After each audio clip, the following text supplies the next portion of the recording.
You're now listening to another episode of the Renegade Podcast, and I'm very excited to have my new guest. His name is Alessi. He's a documentarian. He's a long form video essayist. He's a content creator. Granted, I don't agree with all his videos and his views, so this is not like an endorsement. You know what I'm saying? But this is sort of a bridging of sort of two different perspectives. I'm very excited to have this person on. So, yeah. 3, 2, 1. Hello. Yusuf, you there? Yeah, bro. I'm here, bro. How you doing? I'm doing well. Hey, dude, just give me 1 second. I just gotta take my dog out real quick. It's all good. It's all good.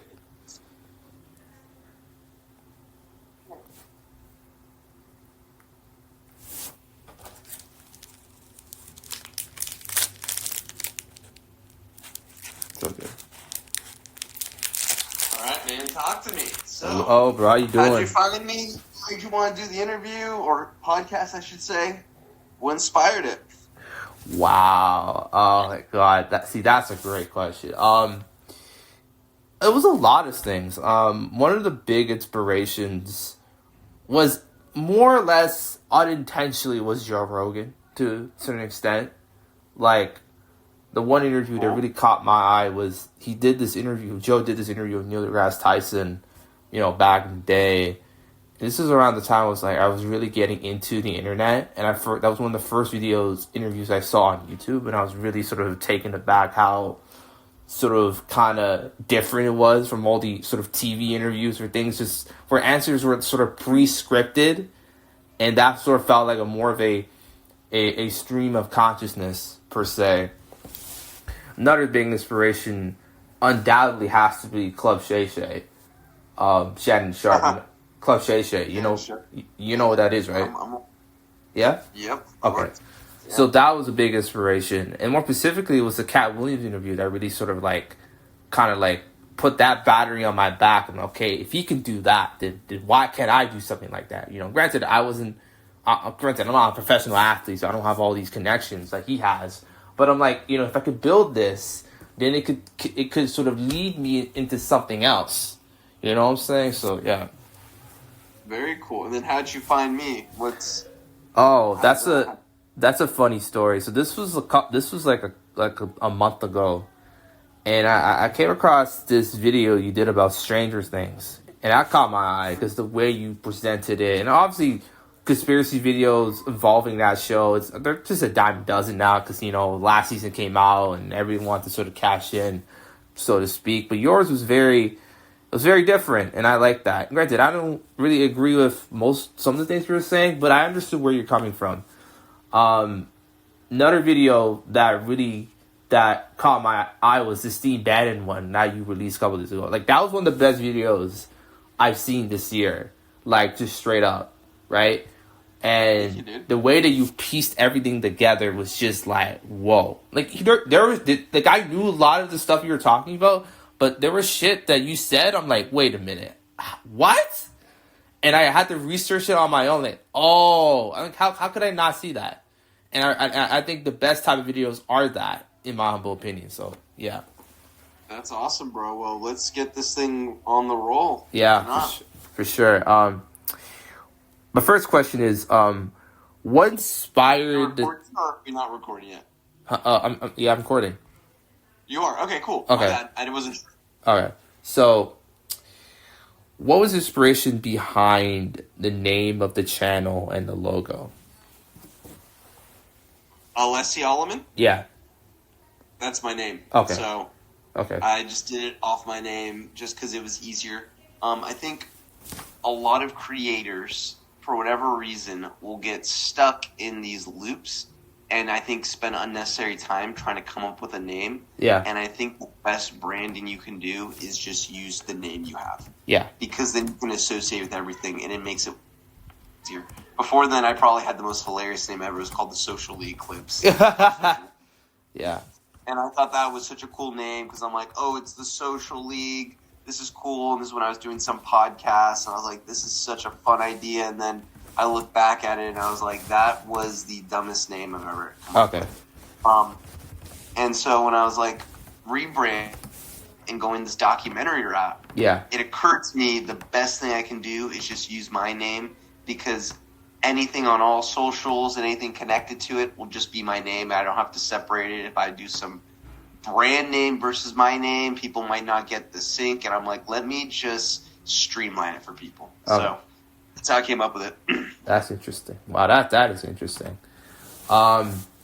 So the one thing I noticed was that in the beginning, your videos were a lot like, have you heard of this guy named Peter Sentirello, whatever his name is? Like this guy. Peter Sentinel, yes. He's a huge inspiration. Yes. Huge inspiration. I saw that, and I'm like, okay, this guy that's definitely an influence. What inspired you to do that? Like, sort of going out, because this is around, like, 2024, the election's going on and everything. So, at the time, I was living in New Jersey, and I decided I wanted to bring back my channel to life. I've been working with Julian at that point for a good 3 years, and I'd gone all in on his podcast, and I was like, all right, now I want to go work on my content, because I have a creative side to me, and I have to scratch that itch. If I don't, I go a little Looney Tunes. So, ended up deciding, you know what? I'm going to go do some man-on-the-street content. Okay. Just full investigative reporting. So the first video that I actually did was the migrant situation back in 2024 of September. Okay. And I decided to actually go to the heartbeat of where most of it was being talked about, which was New York City. Okay. So the first video I did was going to the Hotel Roosevelt, and I'm bilingual. I can speak Spanish. Okay. So I was speaking to a lot of the illegal immigrants that were there and asking about their journey and how they got here. Yeah. And that first video I put out in a very long time popped and did 100,000 views overnight. Wow. And then next thing you know, I was like, I should do more of this investigation into the immigrant story, what's going on. Because so much of what the mainstream media was pushing was just such lies. And they were completely deceiving people. And it took independent investigative reporters who were literally boots on the ground to actually tell you what was happening. And when I got to this hotel, I'm like, there's no way that American taxpayer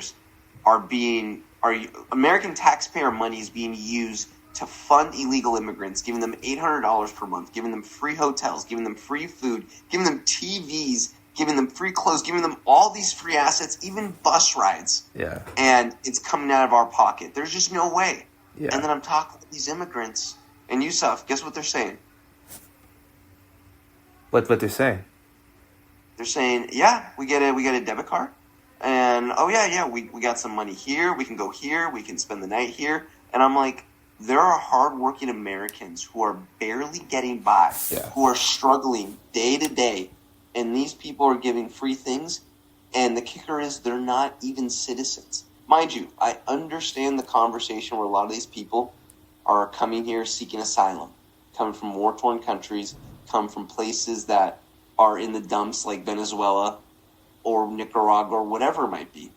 But the process of getting here, they should not be granted all these free, quote, things ahead of Americans who are hardworking and paying their taxes. And so when I was reporting on this, it really opened my eyes to the whole situation. Yeah. And I was like, I need to do a whole series on this. Okay. And then next thing you know, I'm getting, tweets and Instagram all over the place, doing millions of views of my content. And that kind of segued to what you're probably thinking about is I then decided this is an election year. Let me start asking people who they're voting for. Yeah. Because this, to me, was one of the crux of why I believe Donald Trump was elected and why the Democrats, essentially beat themselves up. Yeah. And that's when, I was very fortunate where I was living in New Jersey, was that it was literally an hour from the border of Pennsylvania. Okay. And the two districts that I live by in Pennsylvania were the two most important swing state districts in Pennsylvania. Yeah.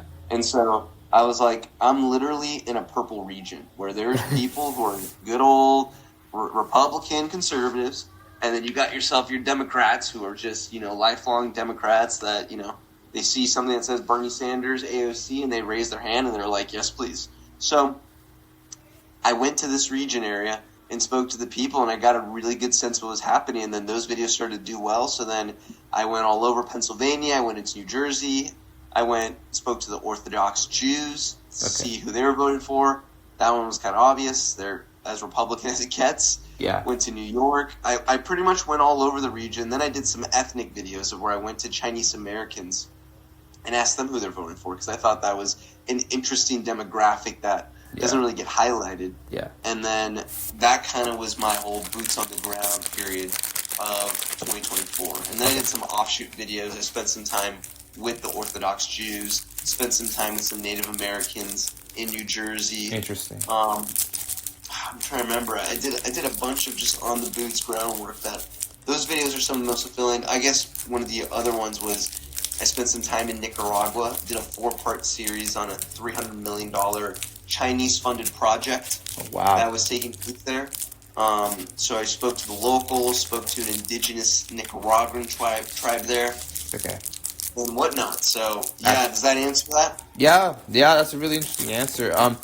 I was gonna, because you were sort of going on this kind of tangent about legal immigration. I was just thinking, like, where are you, like, politically? Like, I was thinking, like, I was going through your videos. I'm like, this guy's more of a, I wouldn't say you were like a right wing, but it felt like you were sort of right adjacent. Am I off, or am I dead on with that? So, huh? I identify as a follower of Jesus Christ, and so a lot of people that are.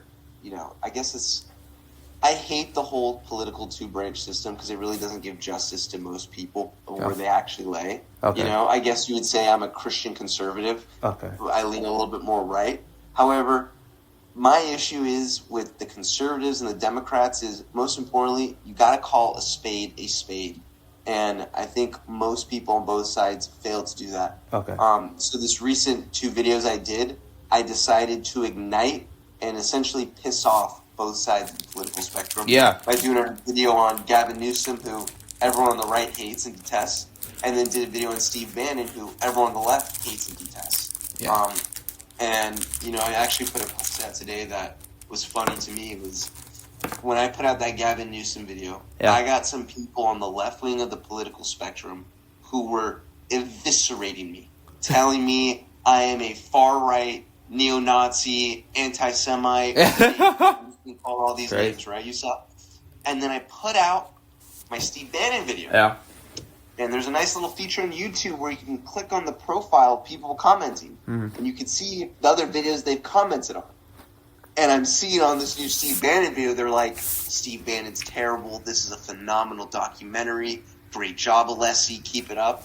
And I just couldn't help and laugh and just be like, it's so funny how people are so ideologically captured that if someone is a Republican or someone's a Democrat, no matter what, I'm going to die on this hill. And that's not my political thinking. Mine is you got to be critical thinker. You got to call a spade a spade. Yeah. You got to call when things are bad and when things are good. You know, I've been open that I voted for Trump. Is there a lot of things he's done that I'm not proud of? Absolutely. He's been a disaster with the whole Epstein files. Yeah. He's been a disaster with, I would say, the whole ICE situation. Venezuela. I understand that the borders need to be closed, and I voted on that, and that's why I did the immigration video. But the way he's handling it, and that there's been 3 casualties because of it, is unacceptable. Yeah. I think he needs to do a way better plan on that. Yeah. But these are things that, I'm just saying it from a conservative standpoint. The Democrats and conservatives need to look themselves in the mirror and be like, when things are good, you can call and highlight it, but when things are bad, don't be hiding in the shadows and don't pretend like nothing bad's happening, or don't just defend Trump until the end, or defend, Biden when he was office to the end. Those are things that are just so disappointing in our today's politics. Because, when I voted for a president, or when I vote for a president, there's about, this is being conservative, 20 to 30% what I actually like about them, in terms of policy and stuff. I'm not voting for one guy because I think they're the best thing and they're going to be the greatest ruler of the free world. No. I go in knowing that many of these leaders are extremely flawed, and they're going to make mistakes, and they're going to have issues. And it's going to come down to a very small percentage of what really matters to me. But at the end of the day, I'm not going to defend them every corner they take, I think that's just something that's unrealistic. Yeah. And I think people in our today's politics, need to stop just following blindly. Yeah. Here's the thing, right? For me, like, I don't. Here's the thing. I don't really have a conservative bone in my body, so I'm more on the left. I'm not like a Democrat. I know how these two parties are essentially they both serve the same master, which is capitalism. Capitalism, to me, has kind of run its course. How do you feel about that? What do you mean by that? Like, I mean by, like, a lot of the issues, you know, with wealth disparity, wealth inequality, you know, I mean, the whole situation. Even with the Epstein files, it's this thing where, like, you have this sort of kind of, like, caste system where, like, at the very top, there's people that have money, have such absorbent amounts of money. They can buy out whatever lawyer, whatever court, whatever, what have you, right? And they can get away with hanging shit, right? And I view that as sort of a late stage capitalism kind of thing. So how do you sort of view that kind of thing? I don't think I would say capitalism is at the root of the issues here. I think what you're saying, though, about the wealth disparity, where the middle class has been completely eradicated, I think you're 100% right. That's a huge issue that needs to be addressed. And I understand where, you know, you look at these people that have billions of dollars, and some of them are just figuring out ways to go against the tax system. I think the question really becomes, how effective are our political leaders at using our tax money to make systems and make laws that actually benefit the Americans? Yeah. Because when you come down to it, Yusuf, would you trust if the government was like, hey, your road on your driveway sucks right now, and you need a bridge because there was a flood. If you give us $5,000, you rally up your community, and you give us each $5,000, we'll raise $100,000, and we'll build that new bridge, and we'll build that new road. How confident are you of the government is going to actually accomplish that? Where are you on a scale of 1 to 10? I would say like a 4. Because here's the thing, I live in Canada, right? And it's interesting you mentioned that example, because there is this you have you heard of like an LRT, like the light rail? Okay, so there's this, like, they've been trying to build this light rail for like it was supposed to connect from like Vaughan to like Toronto, and they've been trying to build this for the last like 15-20 years. It gets built, and people are like, okay, it's built, but why the hell does it have so many flaws? Why the hell is it not working properly? And I'm like, that to me is absurd, right? And look, right, say what you want about, you know, certain countries, you know, morality and what have you. I look at a country like Dubai, and right, that country has a whole host of issues. But when they build something, they built that shit quick. They don't F around with that, right?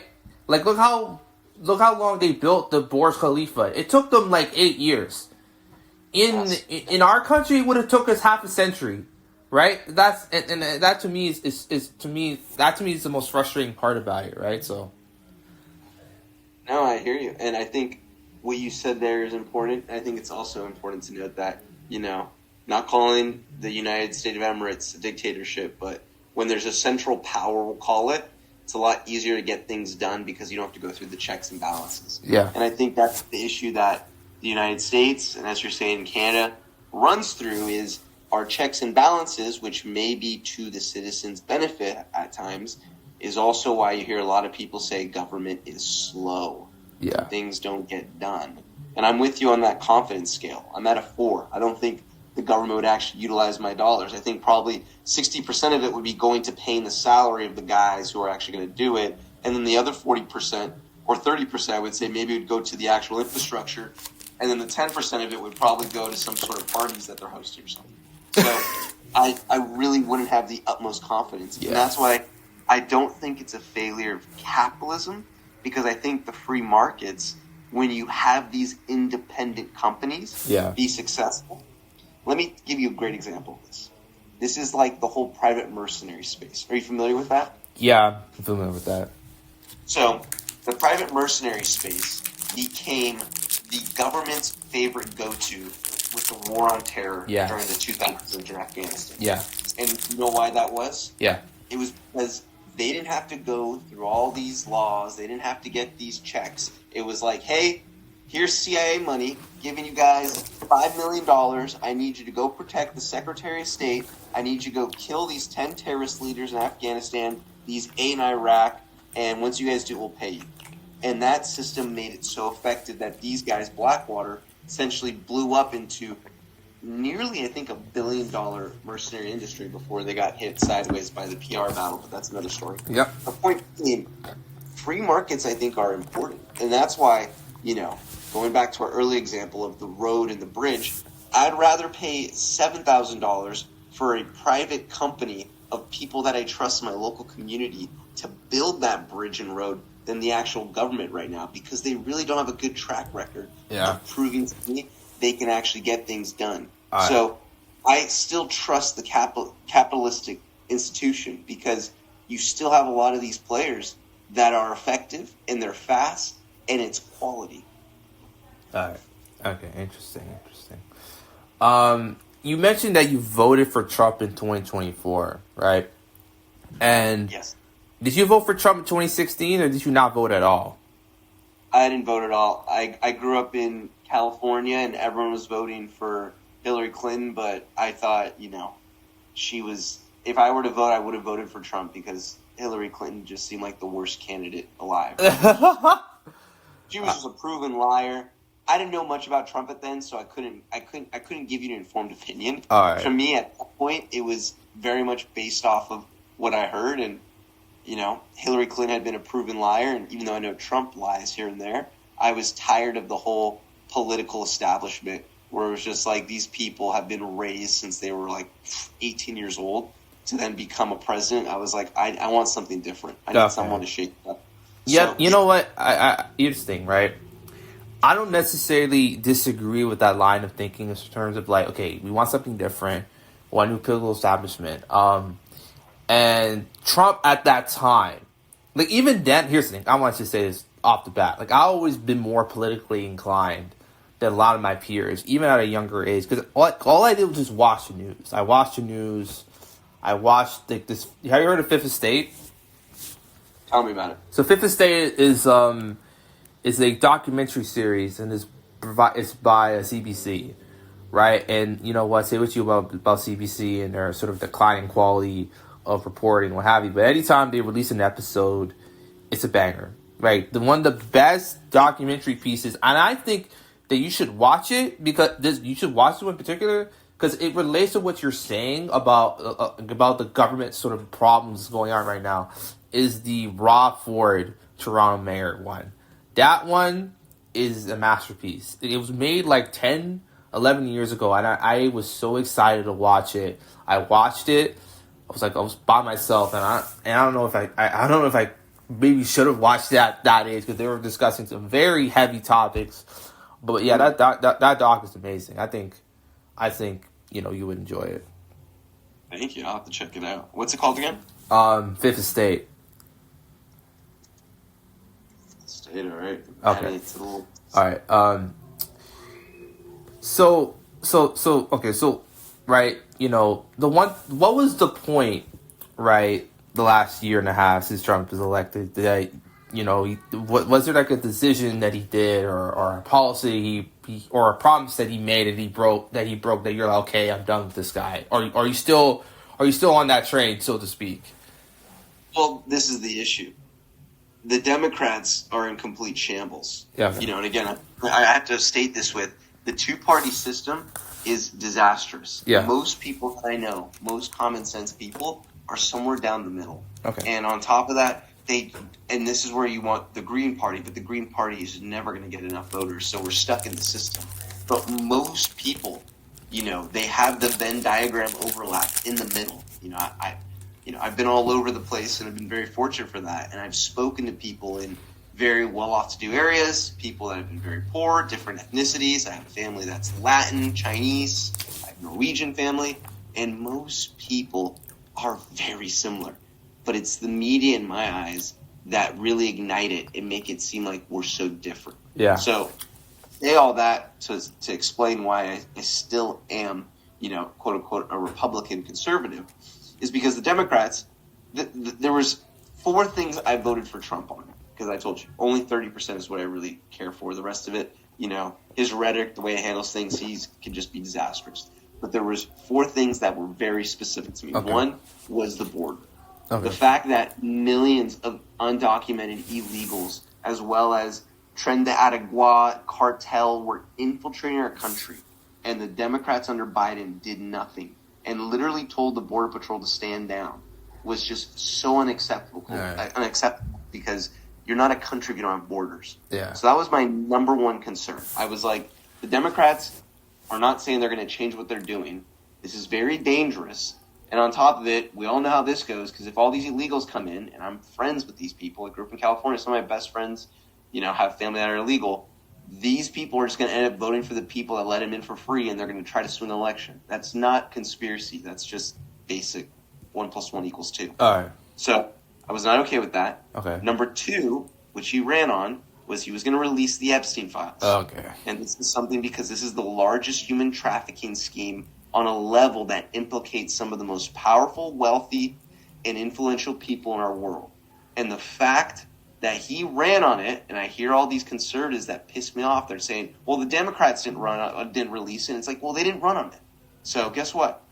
I wish they would release it, but that's not their problem, because Trump was actually running on it, and he has been nothing but disastrous on this. And honestly, from the optics, it seems like he's implicating that he's in it. I'm not saying he is, it's alleged, but the way he's handling it, it really seems like he's in it. And that's very bad optically.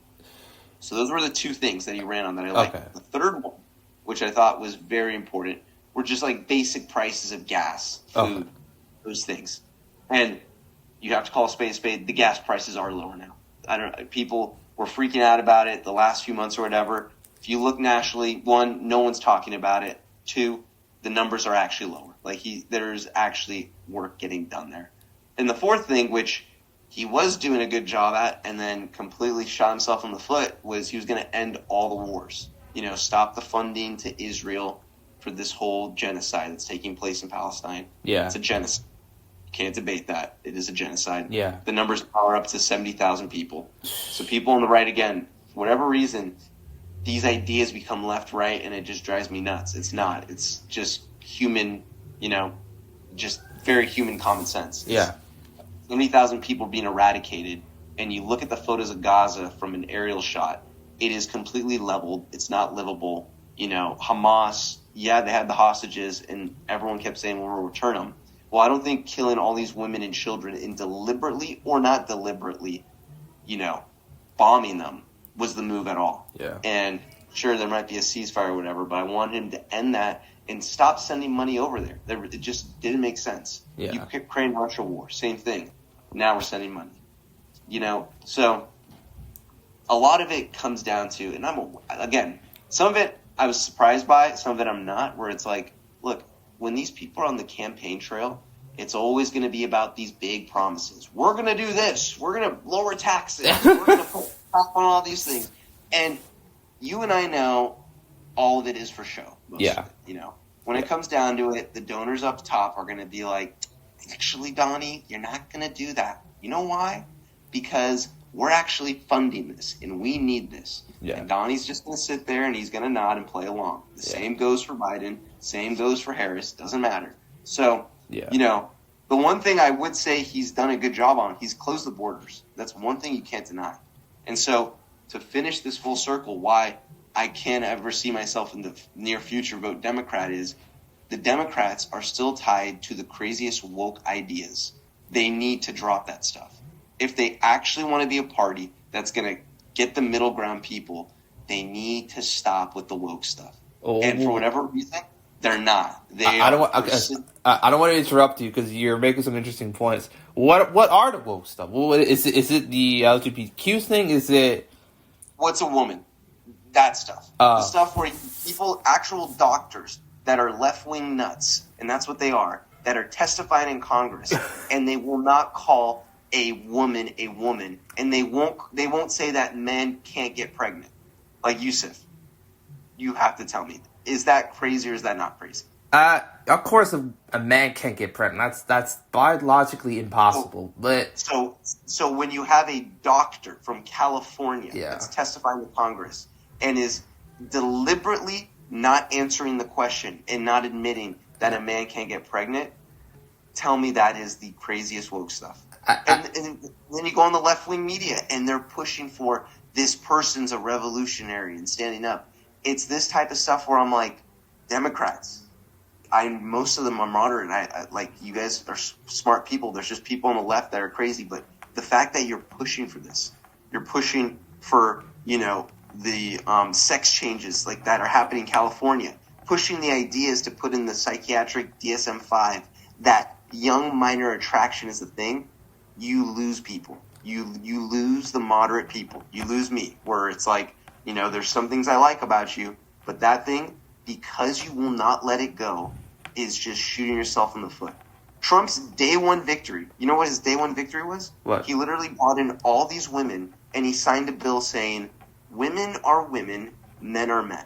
It was the easiest victory of his entire administration this term. It was the easiest victory. And it was like, why? Why do you guys do this to yourselves? You realize the percentage of people that are on board with this are so low, it makes no sense for you guys to do this. So the fact that they won't drop this woke stuff, no moderate is ever going to get on board with it. It doesn't make any sense to them. Okay, interesting. His thing, right? I think I understand where you're sort of coming from. Like, it seems like it is crazy. And you know what? Some of it is very crazy. I mean, there's this thing on Twitter that... you mentioned, again, this is very interesting that you mentioned the Palestine thing, the genocide that's going on. You mentioned it. It is a genocide. Why do you think that there's right-wing people, a lot of them are still holding on to this thing that it's not? Like, why do you think that is? Is it because of pressure from Netanyahu or what have you, or Mossad? Like, what's really going on here? So, this is going to be a long-winded one. It's complicated. Okay. But the main reason being is Israel's ties, and the government of Israel has brilliantly convinced Christians that are now these called Christian Zionists in these communities and these churches to be like, hey, even though we don't share the same faith, in fact, we don't like your guy Jesus, we are there where the holy grounds are. So we are the caretakers of Jesus' holy grounds. We actually host tours. We do all these things. Come visit us. We love you guys. And again, for whatever reason, you're called an anti-Semite for saying this. And it drives me nuts because it's like, no, it's not anti-Semitism. It's just calling what it is. And so a lot of these Christian pastors, a lot of these Republicans that are very much, Christian oriented for whatever reason, live and die by the sword that Israel's our greatest ally, and because they protect the lands of where Jesus walked in Jesus' area, we have to protect them every step of the way, and that they're defending themselves. All right. And that's the best I can do to understand it. I've spoken to some of these people in the communities, and a lot of it goes back to kind of our politics, where it's just willful blindness. All right. And it's sad. That's all I can really say on that. Yeah, I absolutely agree with you. I mean, it really just baffles my mind. I look at someone like Piers Morgan, who I think is the perfect microcosm of why politics simply is just a clown show. Because he has this show he runs, his debate panel where he just instigates. Exactly. As Cat Wrangler. Yeah, you should do a video on him. Like, the Steve Bannon, you should do a video like that on him. Because he, to me, is the most baffling figure in media the last, 25, 30 years. Where, he has done some heinous shit. And yet, somehow, he comes up on top. Somehow. Resilient. Huh? He is extremely resilient. He has been through controversy left and right. And that dude wakes up in the morning stone cold and turns on that TV and just starts ripping again and just keeps going. You have to respect it. There is an aspect that I do respect, but there's another aspect I'm like, he's just the ultimate flip-flopper. He's the ultimate flip-flopper. In the sense of like, you know... I didn't realize you were saying he's a flip-flopper. Meaning like, in the sense of like, go on his CNN days, right? He was more of a liberal then, right? And then next thing you know, when Trump's on the scene, he all of a sudden, he's buddies with Trump and he's interviewing Trump. Then next thing you know, he hates Trump and he loves Trump. Like, can you explain that to me? Like how does that even make sense? On that note, though, he actually has been friends with Donald Trump for a long time before his presidency. Okay. On The Apprentice, we worked together. We were friends beforehand. So, and politically, Piers Morgan's always been a Democrat. And the thing is, people forget, Trump was a Democrat. He was a Clinton typical, textbook Democrat, moderate, always has been. So his ideas, I've been listening for a while, he's one of very few people who stay politically and philosophically consistent. He never really changes his tune. In fact, he's always been vocal, and he's a Democrat, how the woke stuff is the dumbest. He literally wrote a book saying woke is dead, which I don't think it's completely accurate since the Democrats still hold it up. And like I said, there's still people that think men should compete in women's sports, but that's a whole subject. Yeah.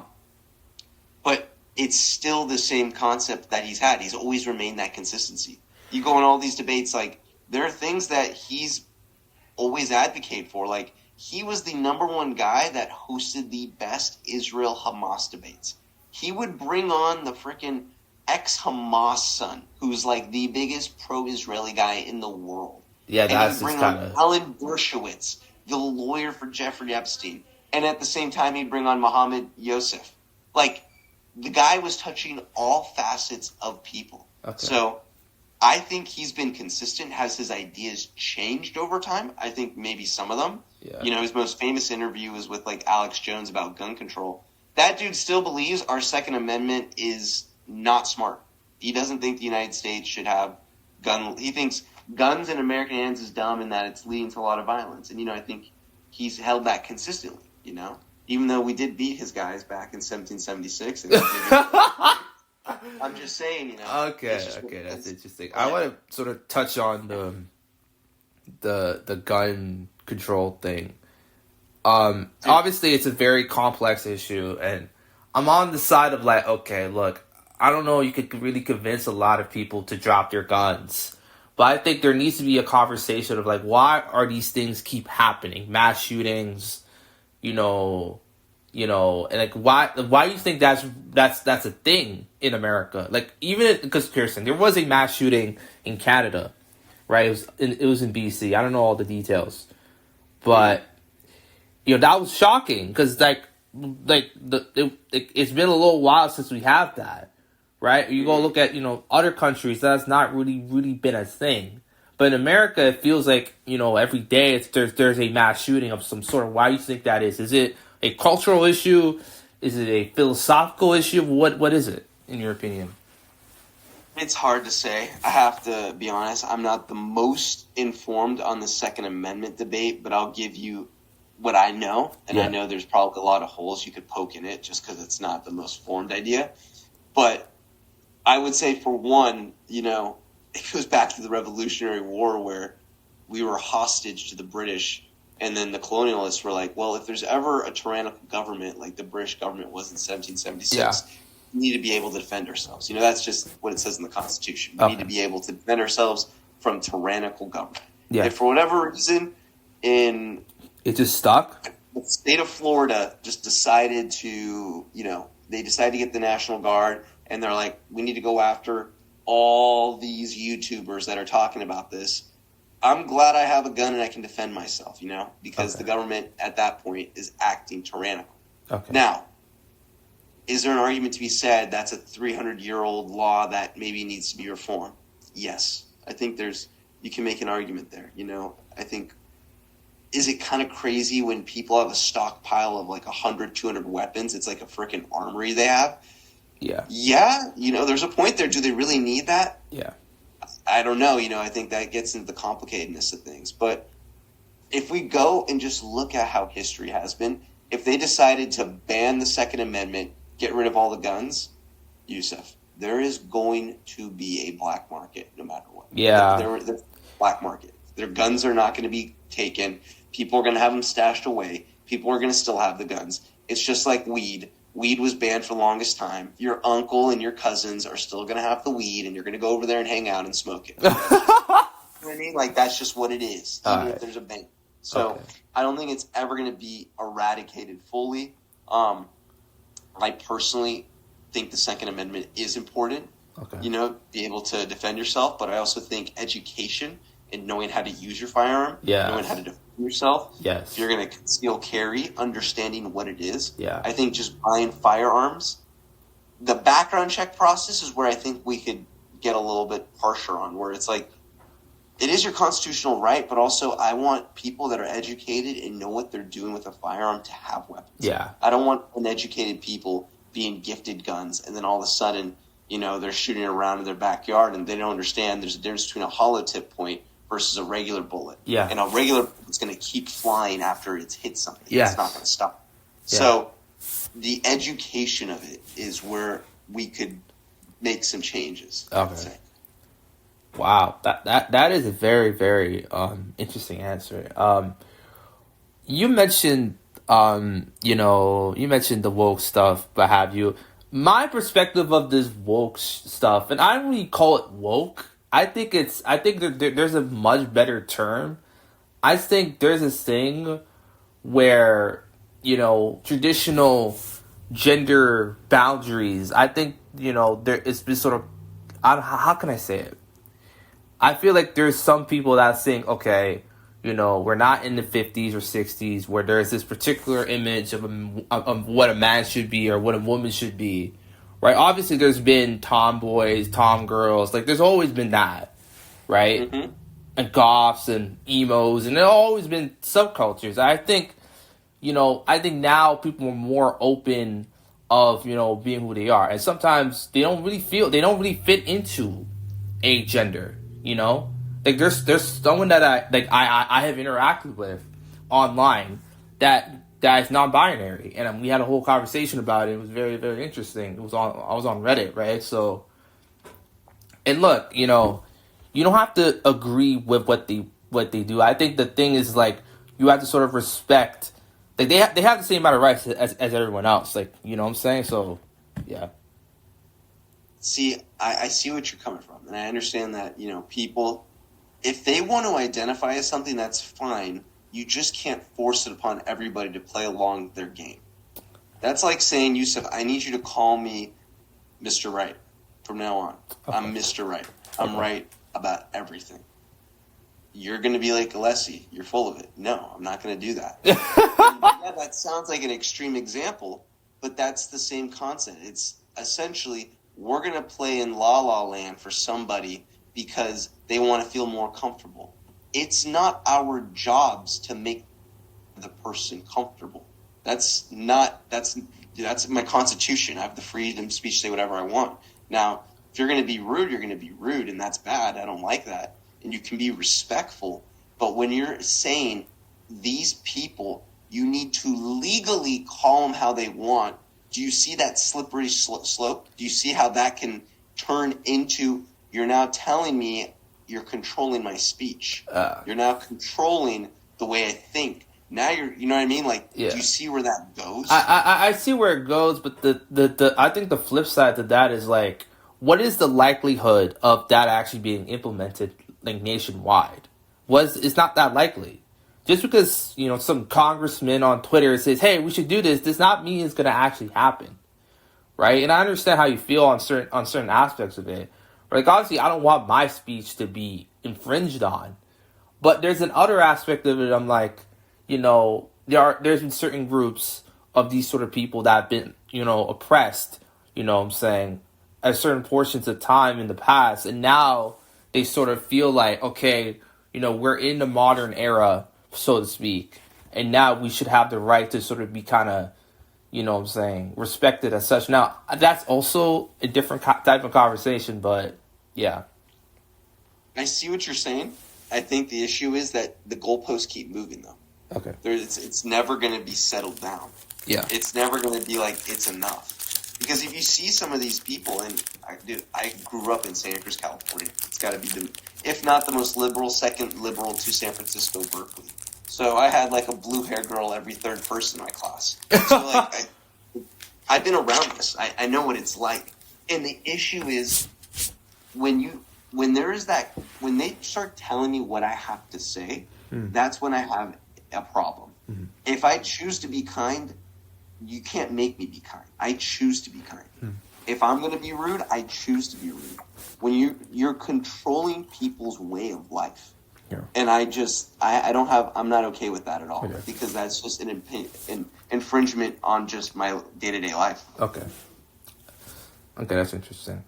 That makes that okay. Yeah, I don't really agree what you're trying to. I don't really agree with all of what you're saying, but I understand your sort of perspective on it, right? You see where I see where you're coming from.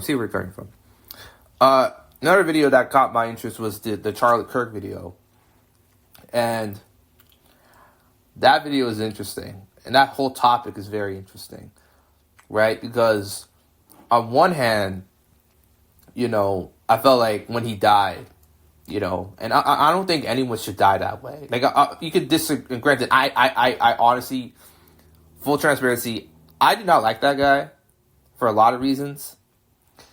But I saw his appeal to certain people, certain demographics, right? But no one should die like that, I think. Getting shot in the neck, the whole world sees it, like that's crazy to me. Yeah. Right? And I thought that, but the one thing that sort of mystified me was like this thing where like there's certain, Republicans saying we should build a statue and he's our MLK, he's our Malcolm X. And I'm just like, what? Like, that kind of baffled me. How do you feel about that?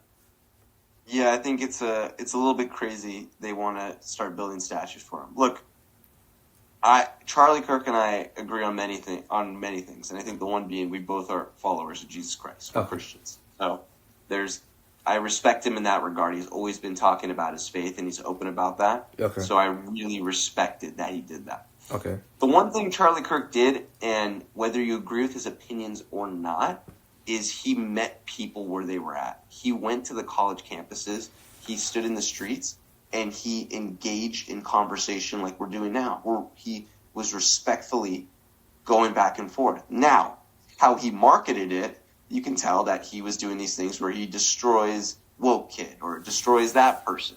And I think you can pick that apart because that's not really, what's going on, I guess, improving the conversation, Yeah. But when you actually watch the full 2-3 hours when he's there, he respectfully is having these conversations. And a lot of the time, the people that are spitting on him or yelling at him, they just did not want to engage in conversation with him. And Charlie's a smart guy, or he was. You can't take that away from him. He was very smart, well-educated, read a lot, and he built a successful business. And so when a lot of these people came in with their ideas, he had read through the ideas a lot of the time, and he was very much informed.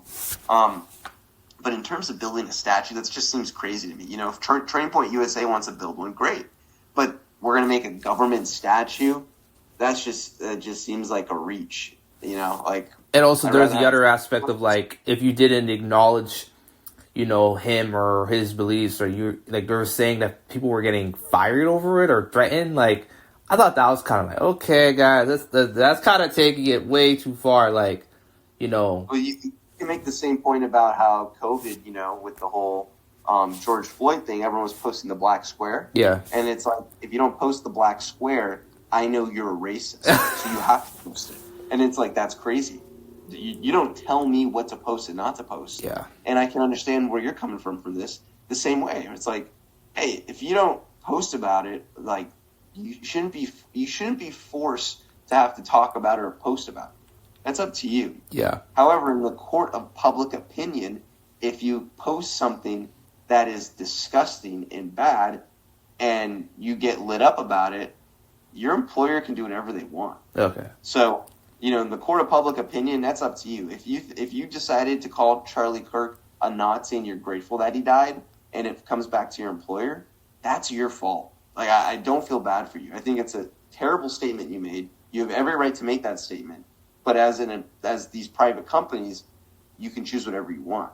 If it's a government company, then that's where I have a problem, because I'm like, this is a government institution. It shouldn't be left or right. It should just be whatever. So people can say what they want, but people also need to understand freedom of speech. Yeah, you can say what you want. That doesn't mean it doesn't come away with consequences. Yeah.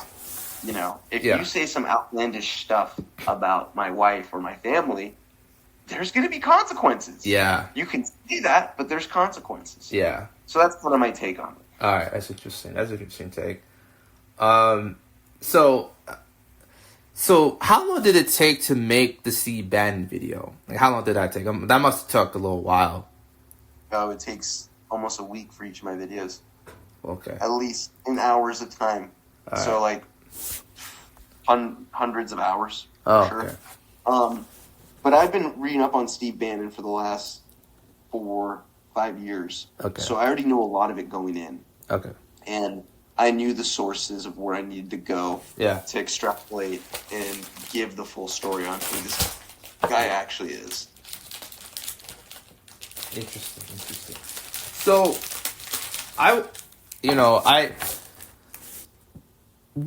here's the thing. There's been a lot of conversation about Steve because, he's all over the Epstein files. He has supposedly 18 hours of interview footage of Epstein that he interviewed for some weird reason, right? He's in a lot of photos of Epstein. Like, it doesn't make sense to, like, it's like, but here's the thing, like, do you think, like, obviously there's this theory being thrown around that he's intelligence. I low-key think he might be that. How do you feel about that? He's 100% a bona fide spy. Okay. 100%. Okay. Without a doubt. Okay. Like, in that whole documentary, I lay it out. He went from working at Goldman Sachs in New York City as a VP to then being relocated to Beverly Hills, where Beverly Hills is not a business search mecca area. No. Beverly Hills is known for celebrities and media entertainment. Yeah. And then he takes a spot at media entertainment, becomes one of the early investors in Seinfeld, makes a killing there. And all before this, he was in the Navy, in military. So we're talking military, business, politics, media entertainment. He's touching every facet of life. Yeah. Look, we've spoken to a lot of CIA spies on the podcast, and I kind of have an idea. It doesn't make my opinion 100% right on this, but from what I've gathered, this guy would have been a perfect asset, an intelligence asset. Yeah. Just because he's embedded in so many areas. Yeah. He is, for one, extremely confusing, and I put him as the greatest redirection artist, because when things are going south in his direction, he will go south with you, or he will go north, or he'll go west, or he'll go northwest. He throws you off, so you can never pick up on what he's doing. Yeah. Like, I've known that Steve Bannon's had 16, 18 hours of interview footage with Jeffrey Epstein since 2021. Yeah. He was talking about it. In that documentary, explains it. He openly said he was going to rehab his image. And so I've been trying to sound the alarm with many other people, being like, this guy needs to be investigated. This guy needs to talk to the authorities because he knows more than he's leading on to. Yeah. And all the while, not to mention, his whole political theology is literally a Leninist ideology. A what? Which he has been quoted as burn it down. Leninist. Not communist, but like the Russian guy, Lenin. Oh, okay. So he's a accelerationist, essentially. No. His whole ideology for politics is literally, Yusuf, burn it down. Okay. We need to burn the whole system down. Oh, boy. So he's just a chaos agent. Yeah. So, red flags are all over the place. And I was literally telling my wife the other day, I'm like, imagine if I told you that the most powerful, the most sodded network for human trafficking, led by a guy named Jeffrey Epstein, there's a guy who's hanging out with him up until the day he gets arrested for the last 3 years of his life. And they're buddy-buddy. Mm-hmm. He's going to all the spots, Zorro Ranch. He's going to Paris. He's going to the New York City townhouse. He's going to the island. He's going to every place. And not one time has he been asked to be investigated. Wouldn't you say that's kind of crazy? Absolutely. Like, I've been saying this, like, I don't want to interrupt you, but I honestly think that Steve Bannon, low-key, might be the reason why we're in this political conundrum to begin with. Low-key. Because, think about this, not just in the U.S. There's these text messages that got leaked. So the files got, got released. Where he was literally talking about Epstein, about funding Nigel Farage and his political ambitions in the UK. And next thing you know, Keir Starmer is going to resign any day now in the UK. And they're saying the Reform Party is going to take over. And the leader of that party is Farage. That makes sense to me. You know, the thing you said in the very beginning is where I kind of align myself. Outside of I told you it's hard for me to even consider voting Democrat when I still vote Republican. But when it really comes down to it, when it comes down to president, it really feels like that George Carlin line. It's one big party and we're not part of it. Yeah. It really starts to feel like that. And that's when I did that Gavin Newsom documentary. The second guest ever on that podcast was Steve Bannon. Now, I know Gavin Newsom's first guest was Charlie Kirk, but that was a contentious conversation. You remember Charlie Kirk called him out for acknowledging that women in men's sports was bad and the whole left ripped him. Like, that was a contentious, they went back and forth and they were cordial. You watch that Steve Bannon, Gavin Newsom interview. Yeah. They are buddy. It looks like those guys have been friends for a long time. Yeah. Like, they go out, go see baseball games, they laugh, they get drinks, they have a good time. And things like that, I know it's just, this is all just suspect here. I'm just kind of guessing here. Yeah. It's all speculation. Yeah. But the more and more I do these deep dives, the more I've learned about politics, more about who's in power, and I see how it's moving. It really feels like just one big club at the top. Yeah. In that, Yeah. A lot of all the division is through the media, gets us rattled up, where it's like, Yusuf, you and I have had complete disagreements on some things today. Yeah. But still go see us, go get a beer, and go watch a hockey game. You know what I mean? Like, I can still see us. You know what I mean? Yeah. And the dialogue we're having now is what most Americans are like. And most people, maybe in Canada, are like as well. But for whatever reason, well, not for whatever reason, if it bleeds, it sells. The media can only sell things that are going to ignite you, piss you off. Yeah. So instead of having these conversations that do well, it's the conversation about, the crazy old 6-year-old dude that goes into a woman's bathroom and identifies as a woman. You know what I mean? Like, that's what's being sparked. That's what's causing the outrage. Yeah. So I wish more people would just spend some time critically thinking, touch grass, but also recognize we're way more similar than we are different. Yeah, I think I absolutely agree. I mean, I always feel like most people want the same things. We want to have, we want to get, a good paying job. Most people want to have a house over their heads. Most people want to have food on the table. Most people want to have an opportunity, have time to themselves and have leisure and go to the movies, go to, again, go to a concert and go to a sporting event, what have you. And, one thing that really sort of kind of shocked me with the whole, again, the Epstein files is that there was an email with Jeffrey Epstein and the guy who funded 4chan, right? And that, to me, is like, that explains it. All this conversation, all of this culture war bullshit, it makes sense. It clicks. It clicked. Yeah. Of course. And then you start sort of connecting certain things. Like how, we were talking about Steve Bannon. I think he's behind Gamergate. I honestly think that. I don't know, that might be far off, but... You have to educate me on that. I'm not familiar with Gamergate. So Gamergate was it's like a big controversy online where supposedly these indie games were being released around like 2013, 2014, right? And supposedly there was this scandal that one of the reviewers was sort of like, they're kind of bullshitting in their reviews because it had certain kind of it was ideologically aligned with their thinking, right?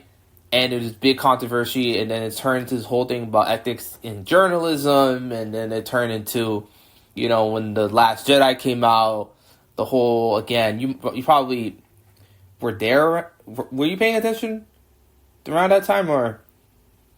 Keep going. All right. So because I vividly remember that. Like, Last Jedi comes out, and again, it was a very divisive movie. And then all of a sudden, it went from like, okay, people are split on the movie. And then now there's this other faction of grifters and engagement farmers and chaos agents exploiting that audience for profit, for division, for all these things. And I can't stop thinking, like, because look at Bannon's trajectory. As you said, he was the chief advisor for Trump. And then all of a sudden, he gets fired out of nowhere.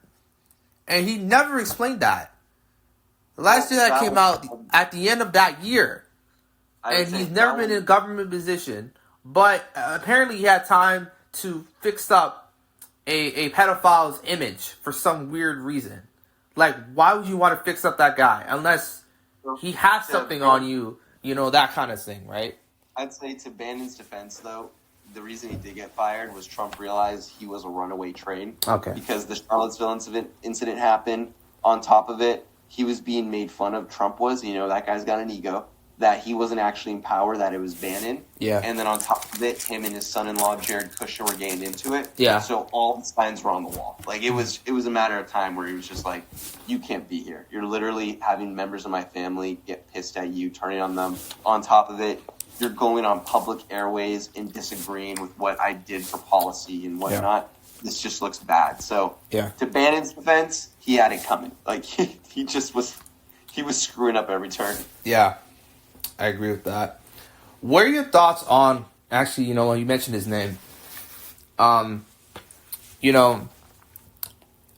Kushner, what are your thoughts on Jared Kushner? Because that guy, I absolutely hate that guy, bro.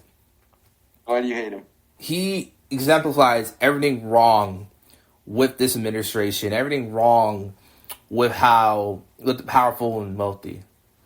He's the most shadiest guy in the world. Nothing about his story makes any sense at all. Like, I go through his Wikipedia page, and I'm just like, nothing makes sense to me, at least. He, to me, like, people talk about, like, if Illuminati is real, so to speak. He'll be, like, the top of that, I think. But what makes you hate him? Like, what exactly? He's just, man, he's just, like, it's just what he represents. Like, I don't know him personally or anything. What policies? Like, what? Like, for example, his, like, think about, like, the rumor was, like, around, like, remember when Khashoggi got killed, right? Okay. There's this conspiracy, and I kind of believe in, that Kushner wanted Khashoggi dead for whatever reason. And it synced up because for some reason Kushner and the Saudis are they're like intertwined, which to me doesn't make any sense. Obviously it's money related, that makes sense. But again, like, just the way that he operates in the dark money space where, again, like, a lot of what he does, is in secret, and it's like backroom door deals, and it's kind of like Steve Bannon. I think with Bannon, it's more in the open. I'm kind of shocked Kushner's not mentioned in the files. Maybe, when more of them do release, his name will get brought up more. So, outside of that potential conspiracy, Bannon, it's easy because so much out there is public knowledge, so it's easy to rip. And you just know he's a spook. And then on top of that, like, he's just a chaos agent. So we can point to direct things. But for Kushner, I really don't have an opinion other than I think it's pretty slimy. Yeah. But the thing is, all politicians do this, whether they or not, is like, you see all these Trump buildings going all the way up in Abu Dhabi, in Qatar, in Saudi, that are like Trump towers, and Kushner runs that whole department of the Trump admin. And it's like, oh, so we're going over there, you're making deals, but also you're getting these hotels. So there's some, behind closed door deals that are actually being made and kickbacks. But the thing is, if I rip him for that, then every freaking politician president has done the same thing in some capacity.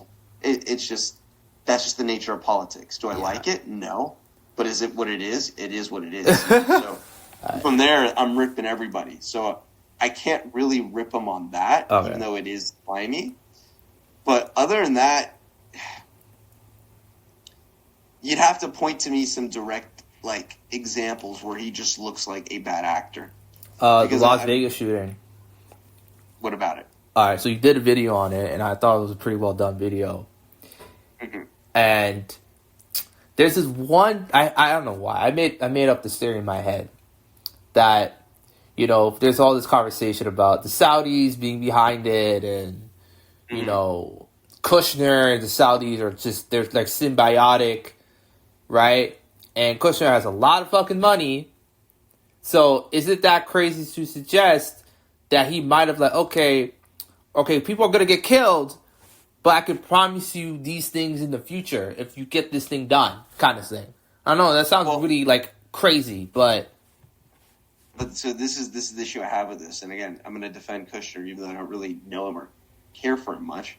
This is conspiracy again. You have to give me direct things. If we want to talk about the Las Vegas shooting, we can. But in terms of things to actually rip Kushner on, we need things that are proven. Like the hotels I mentioned, that's one lane we can look at. Yeah. But the whole Saudi deal, the conspiracy around that, we have to state it's a conspiracy. Yeah.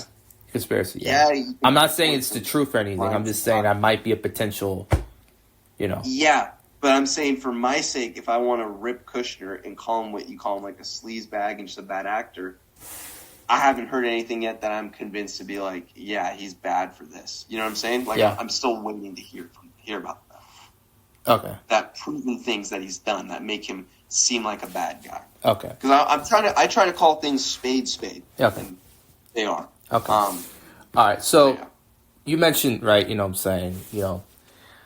There was this tape that came out. This was around 2016, 2015, right? Where Trump said something about John McCain, right?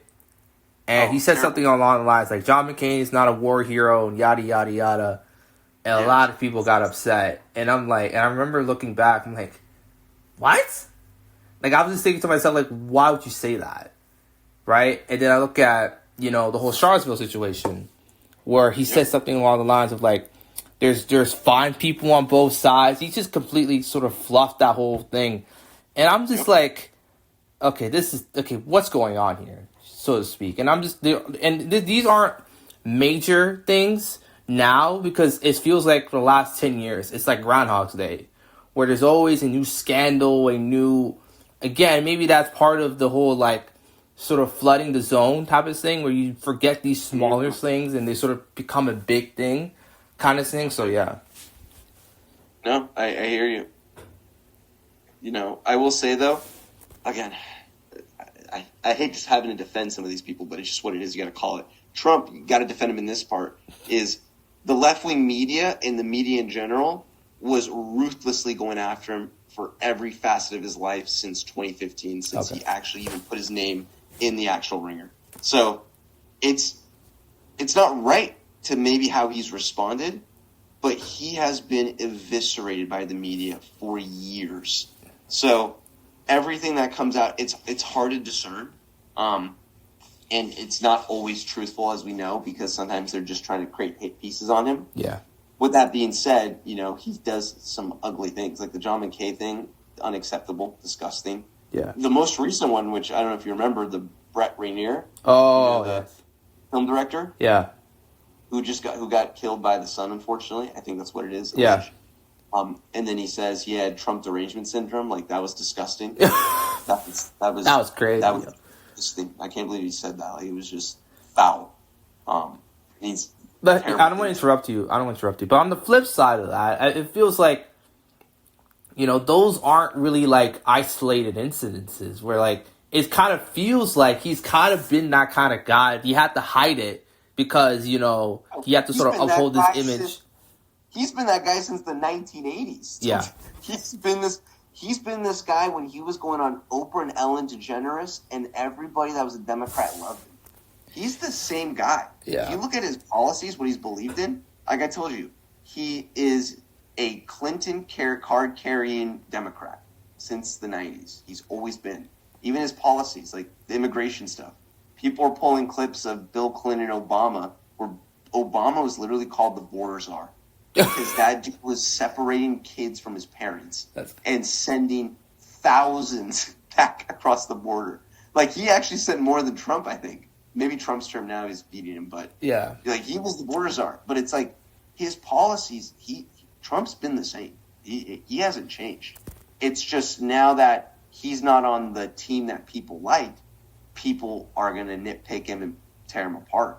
Like, he said some crazy stuff in the 90s and 2000s that, like, he was celebrated for. They put him in the tabloids being like, Trump's the cool guy, he's the cool billionaire. You have Mac Miller making songs about him and all these people. So it's like, you just got to watch the trends where it's just like, you know, if the donors don't like him, people don't like him, or whatever group doesn't like him, you know, let's twist the narrative a little bit. All right. You know, that's interesting. That is actually an interesting perspective I didn't really consider. But my thing with the media is that the media in and of itself is parasitic. Like, they go after everybody now, it feels like. I mean, I remember, you know, did you watch the last season of Stranger Things? Yeah. Did you like it? It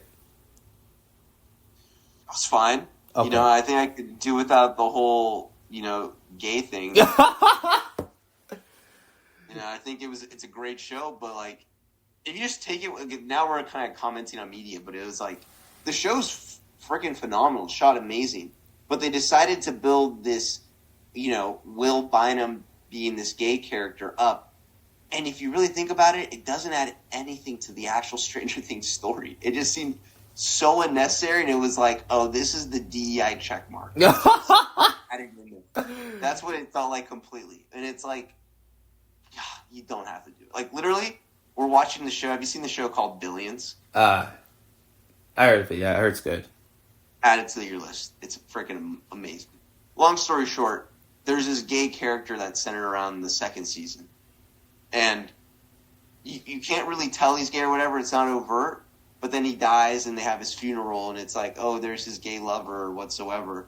But they're not screaming it in your face. It's not like they're waving a rainbow flag in your face being like, and acknowledge it, respect it. This is what it is. It was just like, oh, that's cool, and I was like, I'm fine with it. But when the fact that they're trying to build it up and they make it the center of attention, and you look at the whole story, it just doesn't make any sense. And it's like, why do you do that? Like, you lose me. You're losing me. Yeah. Interesting. I want to ask you this. How old are you? 26. Oh, okay. All right, I thought you were older for some reason. I thought you were older for some reason. Do you watch any sports? Yeah, dude. I watch them all. Football, baseball, watching the Olympics right now. Okay. I'm a surfer, so I watch surfing. Okay. Yeah. Wow, okay. Interesting. What's your favorite sport? It's a great question. The most entertaining sport that I love to watch is football, college football. Okay. It's time for college football. I love college football. What's your favorite college football team? I've become an adopted LSU fan. Oh, okay, that makes sense. So I've gone LSU, so we got that whole Kiffin thing going on right now. What about NFL? What's your favorite NFL team? What's that? What's your favorite NFL team? 49ers. Oh. Diehard 49ers. Since I grew up in Santa Cruz, California. Oh, okay, that makes sense. My sports teams are in NorCal. So San Francisco Giants, San Sharks, 49ers. The A's decided to ditch us. They sucked anyway. So they suck anyways. All right, that's interesting. That is interesting. What made you a 49ers fan? Was it like a particular game or a player or coach or whatever? Oh, you're born and bred into the red gold. You're just born into it. Funny enough, like growing up, they actually sucked not until 2011. And Yeah, that's when they went on the Harbaugh, right? Yeah, Harbaugh. So Yeah. they actually were good for a long time, and then we had Kaepernick, and then we made a little run, and then the Seahawks started mollywopping us, and then our organization kind of went downhill from 2014 to 2018. Yeah. We just didn't know what the heck we were doing. We're hiring someone guy like Chip Kelly, can't even make any calls. Yeah. And then finally we get Shanahan and John Lynch, and then they turn us around. So Yeah. now we're in a great place. Hurts 2 years ago that we lost the Super Bowl. Yeah. I almost Interesting. wanted to drive off a cliff after Interesting. that. Yeah. It's just, we're on the topic, of the NFL, what I'm saying. Don't you find it, interesting where you mentioned there's too much sort of ideological sort of thinking. There's this one story, and I'll never forget this story, right? So there's this story where, supposedly some article came out that the Eagles were not going to go to the White House. Remember that? Yeah, well, there's a lot of teams who've said that now. Okay, yeah. but particularly, the Eagles aren't going to go to the White House. The article was fake, by the way. And on social media, everyone went crazy. The Eagles, they took a stand. I'm just like, okay, look, they have the right, and I agree with it. I'm like, come on, bro. Like, it's not that serious, man. Look, man, I'm not. This is the issue, because I see what you're getting at. People have made politics their religion. Yes. And the issue is everything has to be about some political agenda when it's not. Who your favorite sports teams doesn't determine what your political agenda is. Yeah. It's like the whole halftime show of Bad Bunny versus the Turning Point USA. Watch what you want to watch. Stop making everything about being divisive. Yes, is it smart? Was it very stupid that the NFL had a Spanish-speaking guy when the majority of the audience that watches football are white Americans, like in the South or whatever? Yeah. That's stereotyping completely, but I'm just putting it out there. That was probably a bad call for them, but also, who cares? Just move on. I think people need to stop politicizing everything. It's crazy to me. Some of these things, it's just sports. Let it go.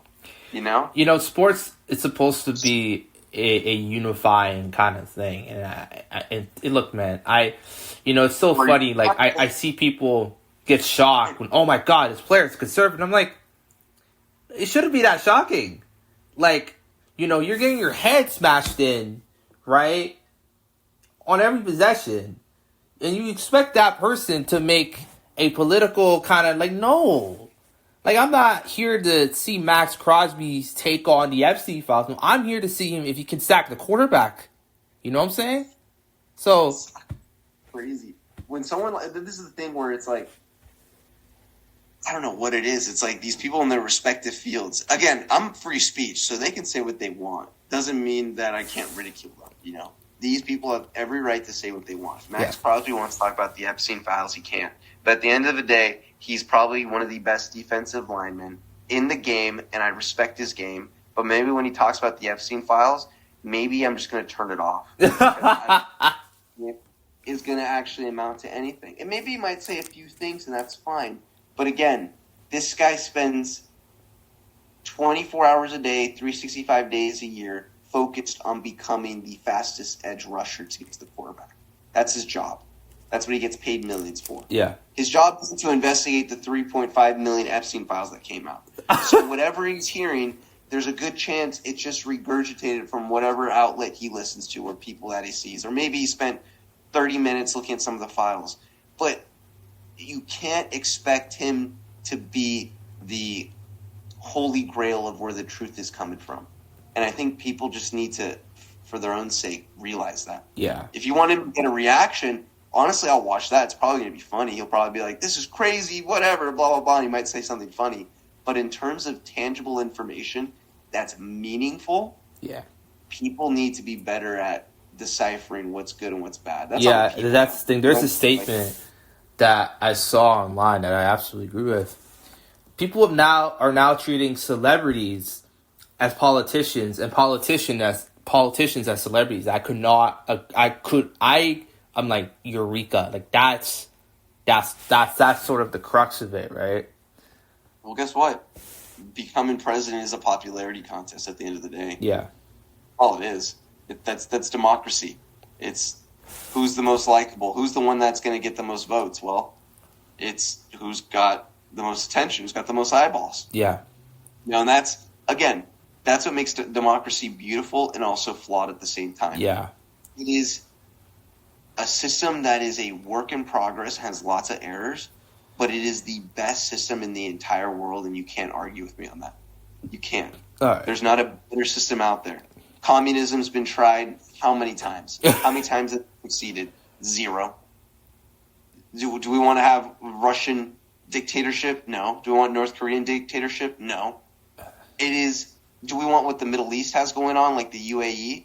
Absolutely not, even though it's phenomenal and they have a great city and infrastructure and things going on. But guess what? It's also a monarchy, and they're also killing people without telling you, and it's a strict dictatorship. Yeah. But democracy, the one the United States has, the one that a lot of their allies have, is the best system in the world, period, end of story. Okay. You know, this thing is like, you know, it's like, I understand the frustration of like, you know, it feels like, you know, I feel like, you know, I feel like the US is at a breaking point, and it's like a powder keg waiting to explode type of thing. What right? makes you say that? And we're in 2026, midterms is coming up, and 2028 is going to be a massive election, you know? Like, what do you think, you know, Republicans, Democrats have to do to, like, change the narrative? Because it feels like we're heading towards a J.D. Vance versus Gavin Newsom election, and it's like that photo of that guy wearing the toothpick and not wearing the toothpick. It's like, again, it's like you're voting for essentially the same thing. No actual radical change is going to happen, right? Yep. So, like, what do you think could both of those sides do to, like, and you're more of a sort of conservative, what do you think Republicans could do to regain that popularity that they had in 2024? Or do you think they have no shot? It's a great question. It's a very great question. You know, I think my answer might change in the next couple of years. I'm not sure. Most likely it will. It's one of those things where, you know, the Republicans I really identify the most with are like the Rand Paul types. They seem to be the most measured, and they seem to actually represent what the people want most of the time. And that's hard to say, man, because it seems like it is going towards the J.D. Vance, Gavin Newsom, and there's not really much we can do about it. Yeah. You know, if Trump ends up doing some further disastrous deals or further disastrous things, there's a chance it could swing to the Democrat. Mm-hmm. At the time being, the fact that it's Gavin Newsom running for it, there's zero chance that 50% of America I can see is even voting for that. Mm. You know, even if they hate J.D. Vance. And again, J.D. Vance isn't Trump, so that's another big thing now, is because you had a lot of the Republicans and moderate Republicans who were like, I'm never going to vote for Trump, the never Trumpers, just because his rhetoric, he's bad and not. Well, J.D. Vance, whether you like him or not, he's well-spoken, and on top of it, he's not as brash as Trump, so he's winning back those voters in terms of the people that just check R when they go into the election booth. But so, Gavin Newsom, what's that? So I don't want to interrupt you again, but, you know, this is the last time I mentioned Steve Bannon, but he's been floating this thing about Trump running for a third term, and, like, I heard that for the first time. I'm like, what? Like, that is the most absurd thing I've ever heard in my life. But let's say it's possible, hypothetically. So cold. That's what's crazy. He's like, everyone just has to get over it. They just got to get over it. He's going to be running for a third term. And I'm like, this guy is a freaking spy. This guy is just trying to instill chaos. Yeah. That's all he's trying to do. Yeah. Yeah.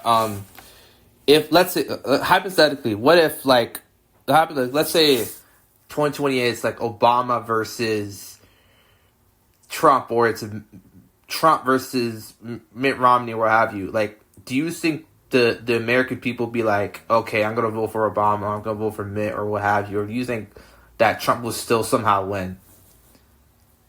Well, with the Obama, are you keeping his previous record and everything? Is everything we know about Obama now still going to be apparent?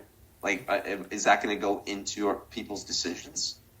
It depends, right? You know, because there's a huge following among Republicans, and that's 50% of America, if not more. That the last decade, people just don't like Obama on that side. And I don't even think people that are reasonable would even go in that direction. That's why I say that. If this is like in his last term, he's also super weak on foreign policy with like the Iran deal. So he lost a lot of people at the end of that. Yeah. And you can even ask a lot of moderate Democrats. They said it was just a very bad term. And that's why so much of America, like Trump won that against Hillary by like a landslide. Okay. Crushed. So that's why I say that. Okay. I'm not saying that I would vote for either one. I don't know, but that's what's going into my thought process. Okay. What if Mitt Romney said, "You know what?